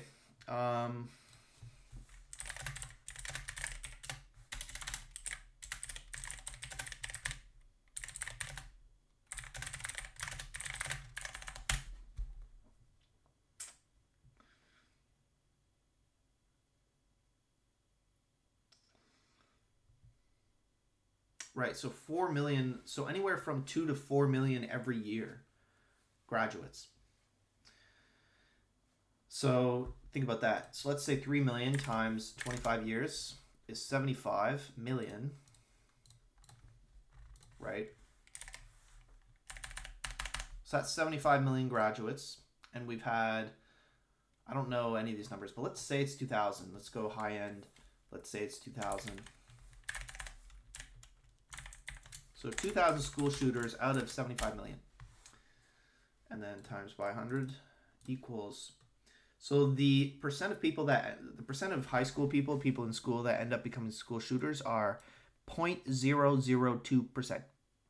So it's 2,000 out of 750 million. Or it's 2 out of 750,000. Or... What is this? 350, 375? It's 1 every 375,000. So that's an extremely small number. And that's on the high end of like 2,000 school shootings since 2000. So this idea that oh, there's this huge menace of school shootings in America. It's like, no, it's 1 in 375,000 Americans end up becoming school shooters. It's an extremely small percentage. So it's not even... So the risk factor is very low because it's a very unlikely event. To the children lying dead on the ground. See, now you want to jump on the victims. The difference is you're asking, would you fear white people or black people? And that's the difference. The difference is in terms what I'm saying of to you is, by your logic, if we now have agreed that the vast majority of mass shootings in schools are committed by white people and predominantly young white men. Yeah, but it's proportionality, Piers.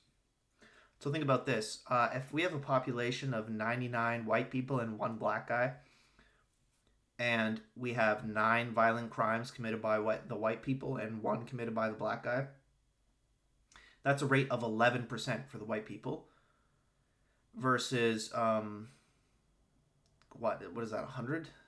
That's 1 out of 1, so that's 100. So that's 100%. So, I don't even know why I said that, but that doesn't really work as a statistic. But anyway, Piers just doesn't understand statistics at all. Then presumably your advice would be to avoid young white men because... No, these massacres. Low IQ. But it won't be because they're white, right? Nope, low IQ boomer. Low IQ. You're just dumb. You're not educated. So are you playing dumb or are you actually dumb? Maybe it's I'm about dumb. proportionality. Maybe I'm dumb. You are because you're, well, I don't think you are dumb. I think you're smart actually, but you're deliberately avoiding per capita. And everybody knows that's the difference. What proportion of white men are school shooters? It's probably 0.00001%. What proportion of black men have committed violent crimes? It's probably like 5%. I don't know what it is off the top of my head, but it's very high. And I would add to that, even as it concerns schools, why do you think parents pay a super high property tax to live in a school district where there's white people? Because they know that if they go to the black school, it's going to be the Bloods and the Crips. It's going to be gangs. It's going to be... The reason you don't have black school shootings is because they're not in school to do the shootings. They're too busy doing the shootings out in the public, over gang territory and drugs. They don't shoot people in schools because they're not in school. You talk about school shootings. Nobody talks about all the school shootings that are committed by gangbangers in and around the school, and all the other violence that's associated with that. I mean, these schools in the south side of Chicago.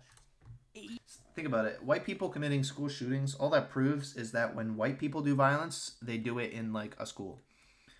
All that proves is white people are more educated and are in schools, because when they do violence, it's in a educational building.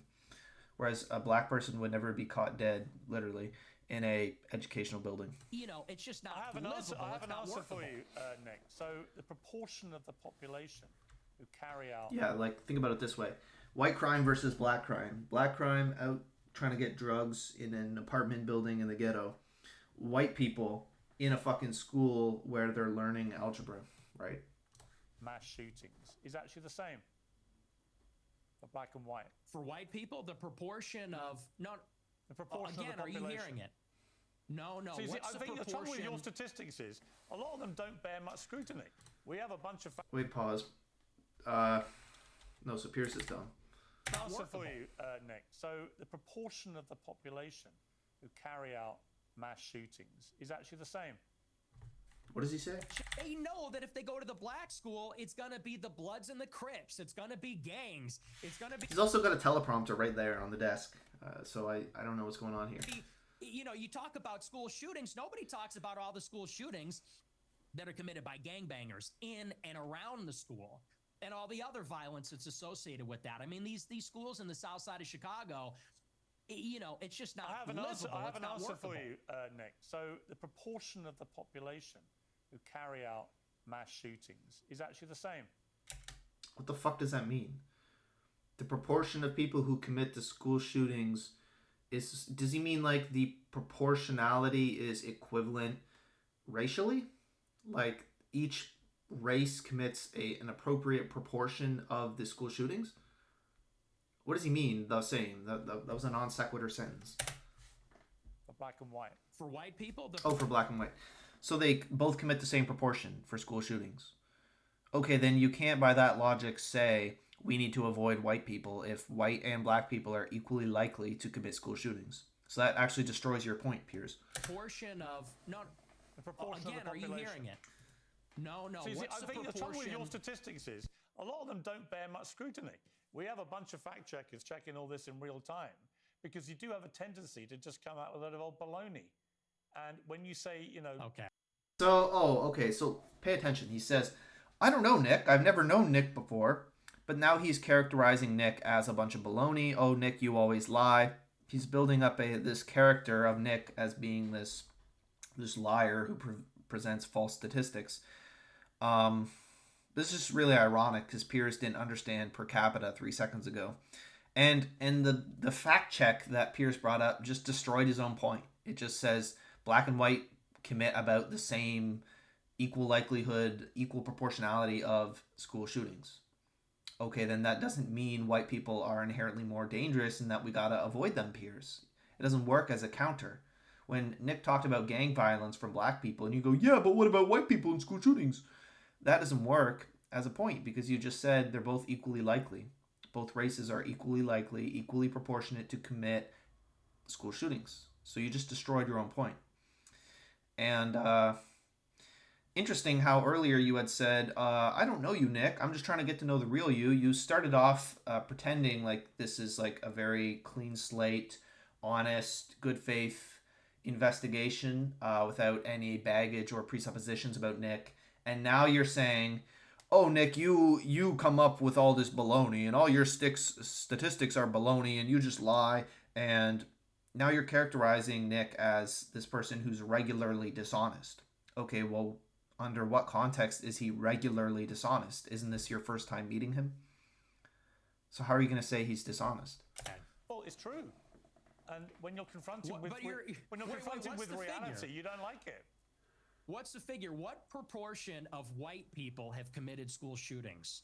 With white people as the denominator and white people that have committed school shootings as the numerator, what's that percentage? For both black and whites, the proportion of the population who carry out mass shootings generally is about the same.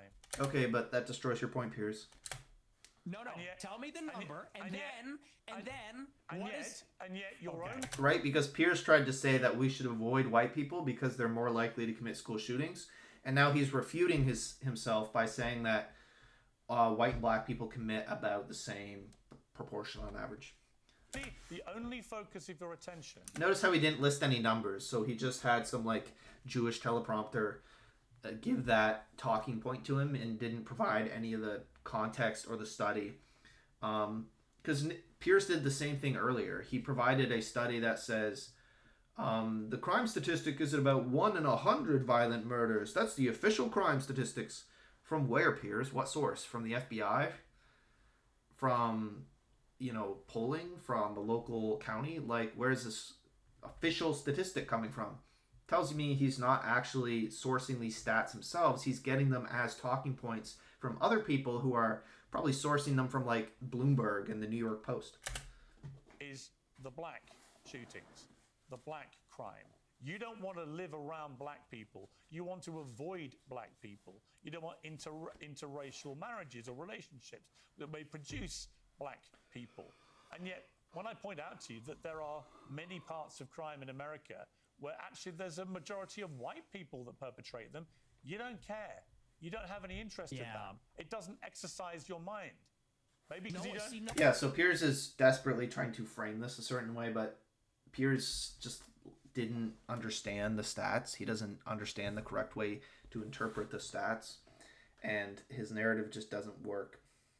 Like, most of the time he can do this and he can get away with it, but Piers has just so egregiously misinterpreted and misunderstood the stats that his whole point just seems absurd and ridiculous here. No one's buying this. This argument lost. No one is buying this. Everybody understands per capita, and people can even see what you race ahead and say, well, we're comparing the proportion of white and black school shooters. I said, no, compare the proportion of school shooters that are white versus violent criminals that are black. Also, who cares? Let's say all of the school shootings were white. Let's theoretically say every single school shooting is white.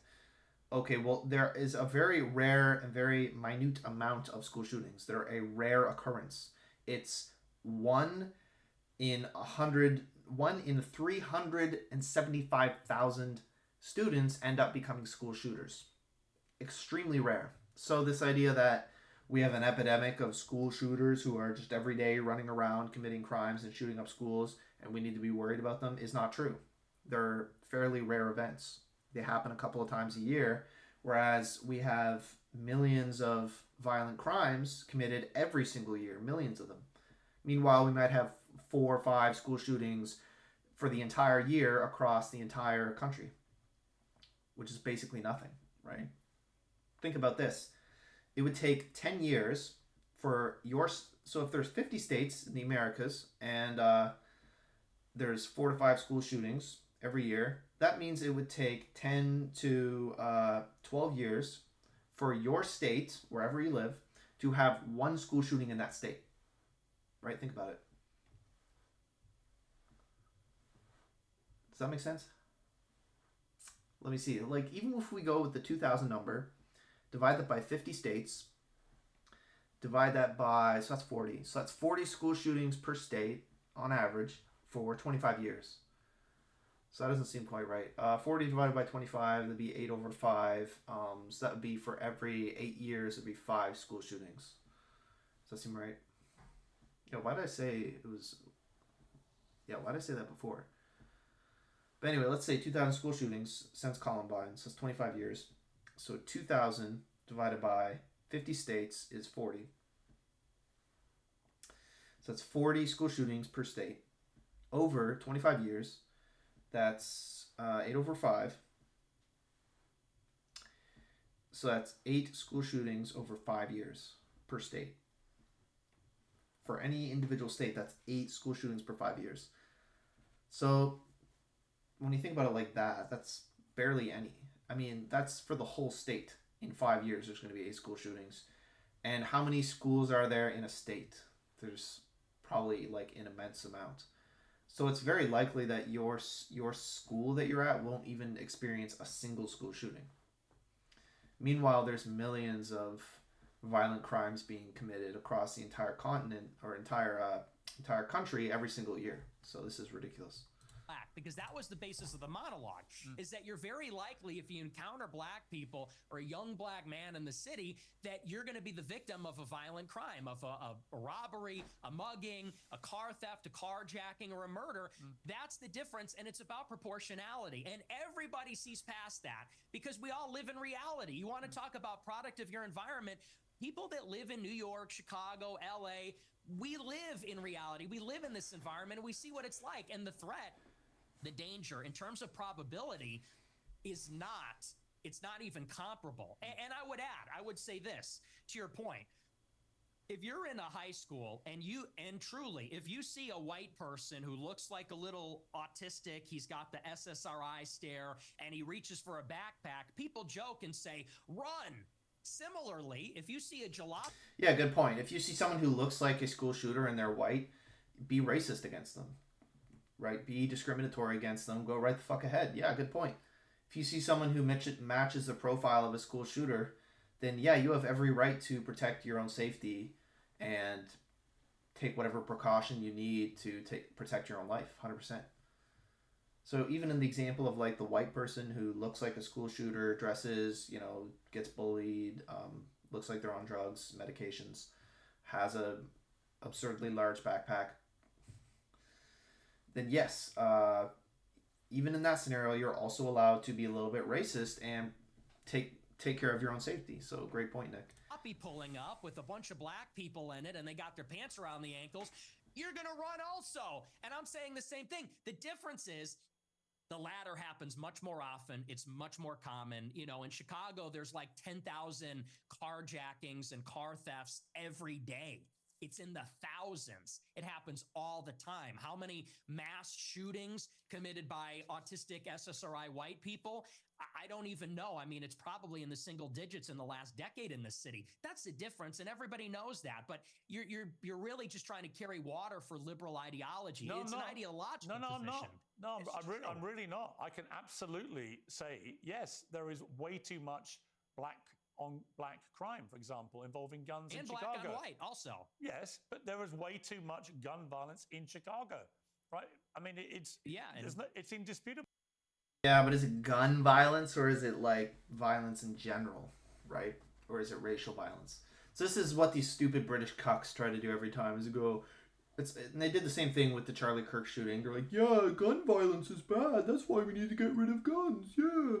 And so they take any time that there's a problem, which is obviously due to something like race or poverty or, I don't know, something else, and they'll make it about guns, where the situation is not at all characterized by guns. It's like guns are not, making people more violent. They're not destabilizing the country. They're not making black people murderous. Like, they're not...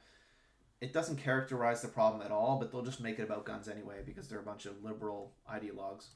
I've got no problem saying that. The difference is I don't then lead myself into a thought process where I have to avoid all black people in case they shoot me. And you've already conceded that you are a racist. So when people hear you then say, I don't want to be living anywhere near black people, they already have heard you say, I'm a racist, so they assume you're doing that because of people's skin color. I don't think you would probably dispute that, right? Well, you're separating two different things. The monologue, when I said I don't want to live around black people, that was after Irina Zarutska got shot. And it's true. I mean, they are a largely in this city, in Chicago, the South Side, the West Side, huge criminal population, and I don't want to live anywhere near it. And I want to live in a white neighborhood. I think that that's extremely desirable, and I think even Nick, black people do. Nick, you're perfectly entitled to that view. But when you have obviously prefaced all this by saying, I am a racist, unashamedly, then people will assume that all your thought processes about all of these issues are driven by an aversion to people based on their skin color. I mean, that's not even true, right? Like, just saying that you're a racist doesn't mean that all of your views come down simply to skin color, right? First of all, people who are racist wouldn't agree that what makes somebody the way they are in terms of race has anything to do with skin color, right? I don't think that a black person is more likely to commit violence because of their skin color, right? And I don't judge them according to their skin color. I judge them according to the the pattern of behavior that their skin color has continued to exhibit repeatedly. through pattern recognition, right? So it has nothing to do with skin color. So just because someone says they're racist, it doesn't automatically mean that all of their decisions and their thought processes revolve around skin color, but has more to do with the pattern of behavior that's been observed and realized. So it's just not even true, right? And you can't just take someone who has legitimate statistics, a legitimate point to make, who has lived experience, who's carefully analyzed the situation, and then say, well, you're racist. So at the end of the day, you're just judging people on skin color, and just hand wave their arguments, hand wave all of their analysis just because they're racist. That's what Piers is trying to do. He's saying, oh, well, you just judge people on skin color. And he's just ignoring all of the articulations and arguments that Nick has made for why he believes in his position. So Piers is being dishonest. He's taking Nick's arguments and his position and saying it only has to do with skin color, it has to do with the fact that you're a racist, and he's just hand-waving him with this false characterization that really just glosses over all of the actual arguments that Nick has made so far. Which is the purest personification of racism. Well, it's not an aversion. I would say it's the opposite. So what? Oh, I'm racist. You got me. You defeated me, Piers. You called me a racist. I openly admitted to being a racist. You defeated me. All my arguments are invalid, Piers, because I'm in fact a racist. Like, you got me. I like my own people. My own people are familiar to me, and I think that's true across the board. I think that people seek out other people that are like themselves, and every other group does this, whether it's blacks, Hispanics, Asians. You know, I get a lot of attacks when I talk about that I'm against interracial marriage. And what's funny is that every other group is against interracial or interethnic marriage. Jews, but you're the Chinese, you're the product people, of an Hispanics. interracial marriage. Yeah, I mean, that's debatable. Not Let's really. say for the sake Not of argument, really. sure. No, you're the product of an interracial marriage, and your father is part Mexican. You're literally, for the sake of argument, the we can very say person you've just told me. Yeah, but once again, you miss out on qualification. So it's the exact same thing when Nick said that not all immigration is the same. I can be okay with some immigration, and I can be okay with, or not okay with, other types of immigration like we're experiencing right now. The same is true with interracial marriage. There's some interracial marriage where it's like, oh, I'm actually 20% French, oh, you know, or I'm 20% Irish, please don't be racist. And like someone who's like a literal like Jeet, like JD Vance's wife, right? So there's obviously degrees and differences when it comes to interracial marriage. Because yeah, not everyone is going to be like a pure, like, you know, pure blood British royalty, right? From, you know, I don't know, straight from the royal family type shit. So it's kind of like, it's just stupid. It's the same problem as before. The leftist is just incapable of realizing that nuance and differentiation exists. You want to avoid. What race is Hispanic? Is that a race? Well, what do you think it is? I'm asking you, what race is Hispanic? Hispanic, of course it's a race. It's called Hispanic. It's a mix between two races. It's a mix between indigenous Americans and Europeans. It's not white, though, is it? It's not white. Well, you're more of a racial purist than me. You got like not a really. one-drop You just rule keep thing saying you going. only want to live in a Kind of. white neighborhood, but you're literally from a mixed race background yourself. You've literally got Mexican blood. I know, and I live in a. All this is it's an ad hominem, by the way. So what? Nick can make all the arguments he wants. He can make all the points he wants. Nick can be perfectly 100% right. Even if he was a literal Somalian. He could say Somalians are a problem, black people are a problem, Indians are a problem, America has too much immigration, it's a big problem, blacks are a problem. Like, he could say all of this as a Somalian. He could say all of this as a black person. Literally, if Nick's skin was black, it would not change a single thing about his arguments, right? Or his points, or the validity of his points. So this is just Piers really just making an ad hominem and saying, yeah, but you're a product of immigration. Yeah, but your parents are interracial marriage. So what, Piers? That's an ad hominem. That doesn't prove anything. Maybe he has lived experience. He knows from personal experience that it's not a good thing. You know? Maybe even though he was the product of an interracial marriage, he has the even though he has some affinity for it, he was able to have some nuance and step past his tribal upbringing and step past the affinity that he has for his interracial parents, and he was able to arrive at these conclusions like regardless, in spite of his circumstance. So this doesn't prove anything, and it's just a big ad hominem anyway. A non-white neighborhood too. I'm trying to get out of here though, but I'm trying to get out. But here's the thing. Do you have any non-white friends? Genuine question. Most of my friends are non-white. Most of my friends are not, and non-white people love my show because they respect the honesty. How many of your friends are black? Many of them, like at least a dozen. Wow. Ye being one who you know, Sneeko being another who you also know. Yeah. So how do they feel when you say you just want to be away from any black people, walk away from them? Well, you know what Ye told me? I'll tell you verbatim what he said. He said, so you use the N-word. I said, yeah. He goes, well, when niggas are being niggas. I said, so true. That's so true. So they feel like they're in complete agreement with me. What does that mean? It means that even black people know how black people can behave. Even black people understand it.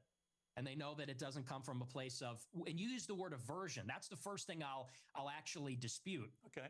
It's not an aversion on the basis of skin color, because that would seem to suggest it's like a stubborn, irrational bigotry. I don't consider myself a bigot. I consider myself a racial realist. I'm realistic about how the races are, and I speak provocatively about it. And I speak provocatively about our tribalistic instincts and tendencies as human beings. And I'm not a liberal ideologue that says that over time and with enough education, we're all going to see this great brotherhood where we're colorblind and everybody's the same. You know, I don't think that's ever going away. I think that race is real. It's not just skin deep. It matters. And that's the whole point, is Piers tried to characterize him as, well, all your arguments are just about, being racist and you don't like their skin color. And it's like, no, like Nick has an articulate position. You know, race realism is a real position, and it's not just an irrational bigotry. That was a really good way for Nick to put it. So it just points to how lazy and dishonest people like Piers and the left are, where they just reduce all of your points to this irrational bigotry about skin color, and they just ignore everything you say. So they're just dishonest liars. To us, and it matters to each other, and black people know that, and Hispanics know that, and Asians know that, and people like me that have partial Mexican ancestry, we know that too. And I think on that basis we can have mutual respect and understanding, not aversion based on skin color. The reason I use the word aversion is you literally said that you should walk the other way if you see black people. That is an aversion to black people based on their skin color. No, that's called economy of information. That's economy of information. That's safety. And I said in the same monologue, if you watch it, it's like, I feel sorry. The problem is you clip the 10 seconds. I don't know if you watched the whole show, but in that monologue, I said, most black people are not violent or criminals. I said, and it's unfortunate that we're going to offend them when we turn and walk the other way. I said, but the problem is we don't know. We can't tell. And someone like Irina Zarutska, she sat down in front of a black man with her headphones in and wasn't paying attention because she was being a good liberal and said, I'm not uncomfortable by this. I'm progressive. Then she got stabbed in the neck. And I said, it's unfortunate that you would have to sit behind the black man to be safe. And if he's not violent or schizophrenic, he might be offended by that. I said, but I would rather offend him. Yeah, and it's a shame that white people have been browbeaten and shamed so much, where if they think about their own safety, all they're trying to do is just protect themselves from being stabbed on a subway train. They're trying to protect their daughters, their wives, their children, themselves from getting stabbed and mugged and robbed and, left to die in a ditch. And when white people want to protect their own safety, they're called, bigots, extremists. We've been shamed so hard that we've literally thrown out our survival instinct. And we're not even allowed to have a healthy survival instinct for ourselves without being called bigots. And that just shows you how insane the leftist position has become and how far the browbeating and shaming of white people has been able to go. How many deranged white men have committed atrocious acts of murder in the last 10 years in America? Proportionally, far fewer. But how far many? fewer. How many? Do you know how many? You have a research team. You pull it No, up. I mean, don't have you're it in very front of me. big on. You're obviously extremely exercised by that one story, which was horrific for the record, absolutely horrific, and should never have happened. The person who perpetrated that evil act had a string of previous offences and should have been picked up more, and it should have been amplified more. I completely concur with all of that. But I just suspect you have no idea how many white people have committed similar crimes, do you? No, because I know it's far fewer from experience. Okay. Because it's like you said. Well, and hang on, and I would add to that. How's that really an argument, though? I mean, do you know the number of white crime? It's like, well, I might not know the exact number, but I know it's proportionally way less. What does me not knowing the exact number prove? What does that mean? No, Irina Zarutska wasn't the first one. That was also after Austin Metcalf was killed in Texas. Sure. After But Carmelo how many Anthony times has it stabbed been him in the neck. perpetrated by white people? Well, hang on. Let me finish my point. Far less. I mean, we can literally look up the interracial violence, the black on black violence, the black on white violence, the white on black violence, and then the white on white violence. White on black violence is actually very little. You know, if you exclude police encounters, but so I don't know where Piers is going to go with this. But you're implying that white people don't do this. And my point to you, Nick Fuentes, is of course, Oh, I never said white people don't do Of course, it. deranged white people commit heinous acts. But you don't either know... Heinous acts? You neither know nor care. Or maybe both. Maybe you do know but don't care. You only... Yeah, but it's not an epidemic. And it's... White people already make up the majority. So it's not irregular to see some crime being committed by white people. Like, Piers is so dumb. He doesn't understand that the complaint that people like Nick Fuentes and I have is not that, oh, look, there's some groups that commit crime. There's always going to be a certain amount of crime from every group, and we're never going to get rid of all crime. That's not the complaint. Especially if whites make up the majority, we would expect them to commit, in terms of raw numbers, raw quantity, we would expect them to commit more. The problem is that we have a specific type of epidemic in, for example, the black community, which is characterized by extremely high crime rates, violent crime rates. So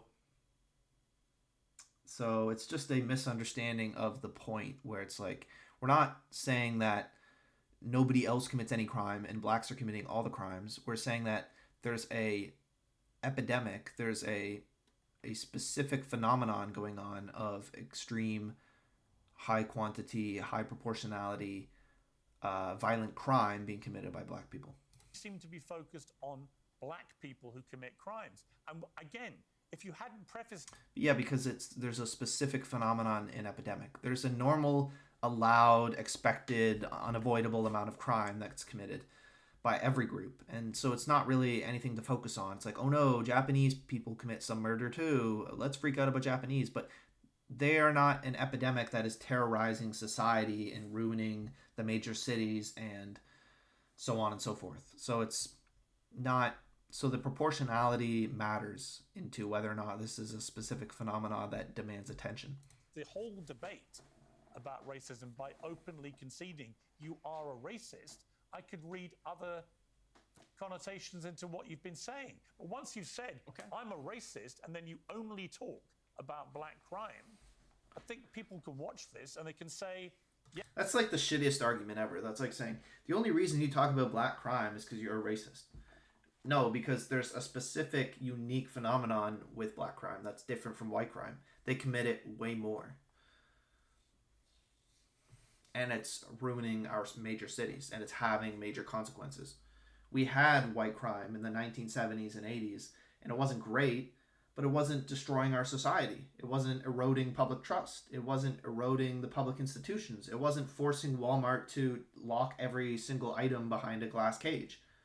It wasn't, forcing police to hyper-police specific areas, right? So this is just retarded. Yeah, he is. He's a racist. And everything that he says about crime is driven through the prism of being a racist who judges people according to their skin color. Well, it's funny because it's quite on the contrary. And I said this in a similar monologue. You know, the problem is not that I wake up and I walk down the street and I see someone that doesn't look like me and it makes me angry. The problem is there's a pattern of behavior, which we've all seen. Blacks in America have become narcissistic. This is the same thing they say with Jews. They say, oh, you're just obsessed with Jews. You're just obsessed with us. You're just an evil anti-Semite, and that colors your entire worldview.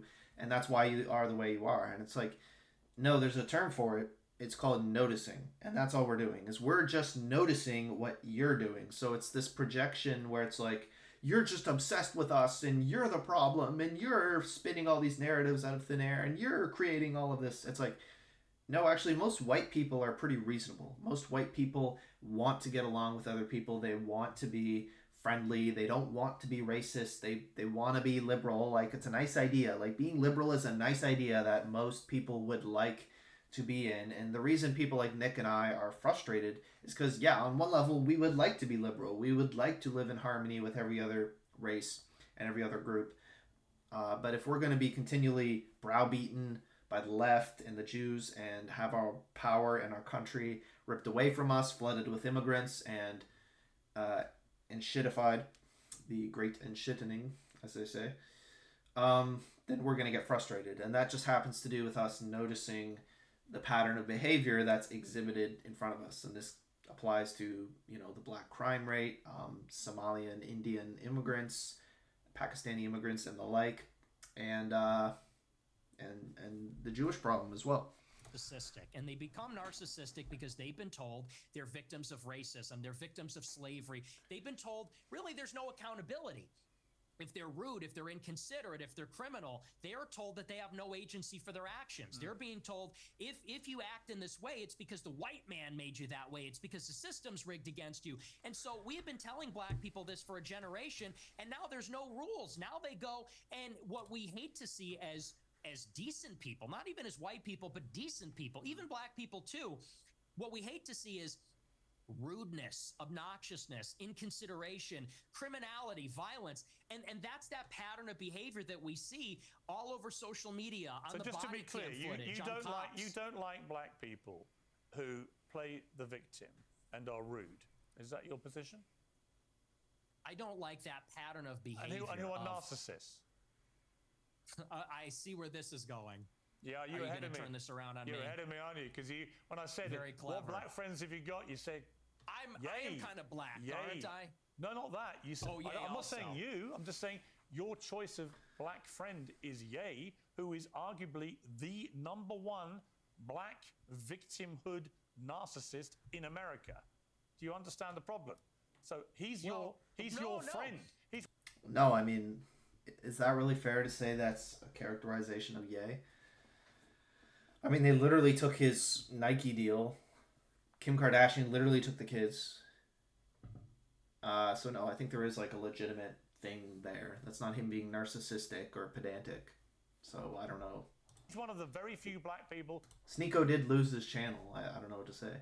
You want to be associated with, but he's the epitome of what you just said you abhor about. It's also a completely different attitude. The black woman who's like overweight and loud and annoying and stupid, who's like racist against everybody and constantly demanding free shit and stirring up bullshit, is nothing like Ye, who's like producing amazing music, producing his own fashion, who's, you know, producing this kind of like movement, this cult of personality behind him, who's actually producing value in society, who's entertaining and talented and gifted. That's a perfectly good reason to want to hang out with someone like Ye. That's a completely different story from like the average like overweight single mom black person who's just like a loud, obnoxious menace to society who nobody wants to have to deal with, who like everybody else shy like Asians like walk away in shame and in fear, right? Like completely different type of person. Narcissistic black people. I disagree with you, and I'll tell you why. Because Ye, if you've ever met him in real life, I have, yeah.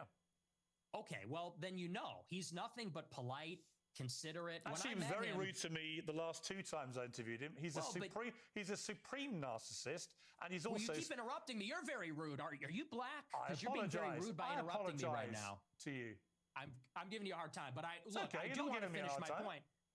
I do want to finish my point about Ye. He is a guy who, when I was with him, wanted to make sure that everybody was heard.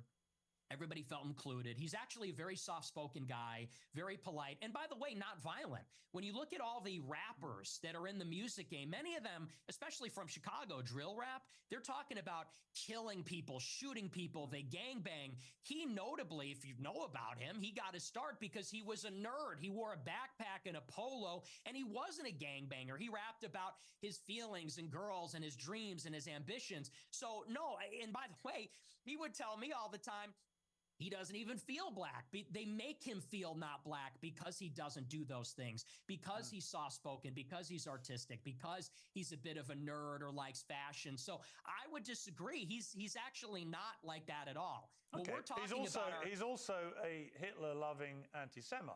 And we're going to take a little commercial break here, and we're going to come back and talk about anti-Semitism and your views about Jewish people, and indeed what Ye has said about the same subject matter.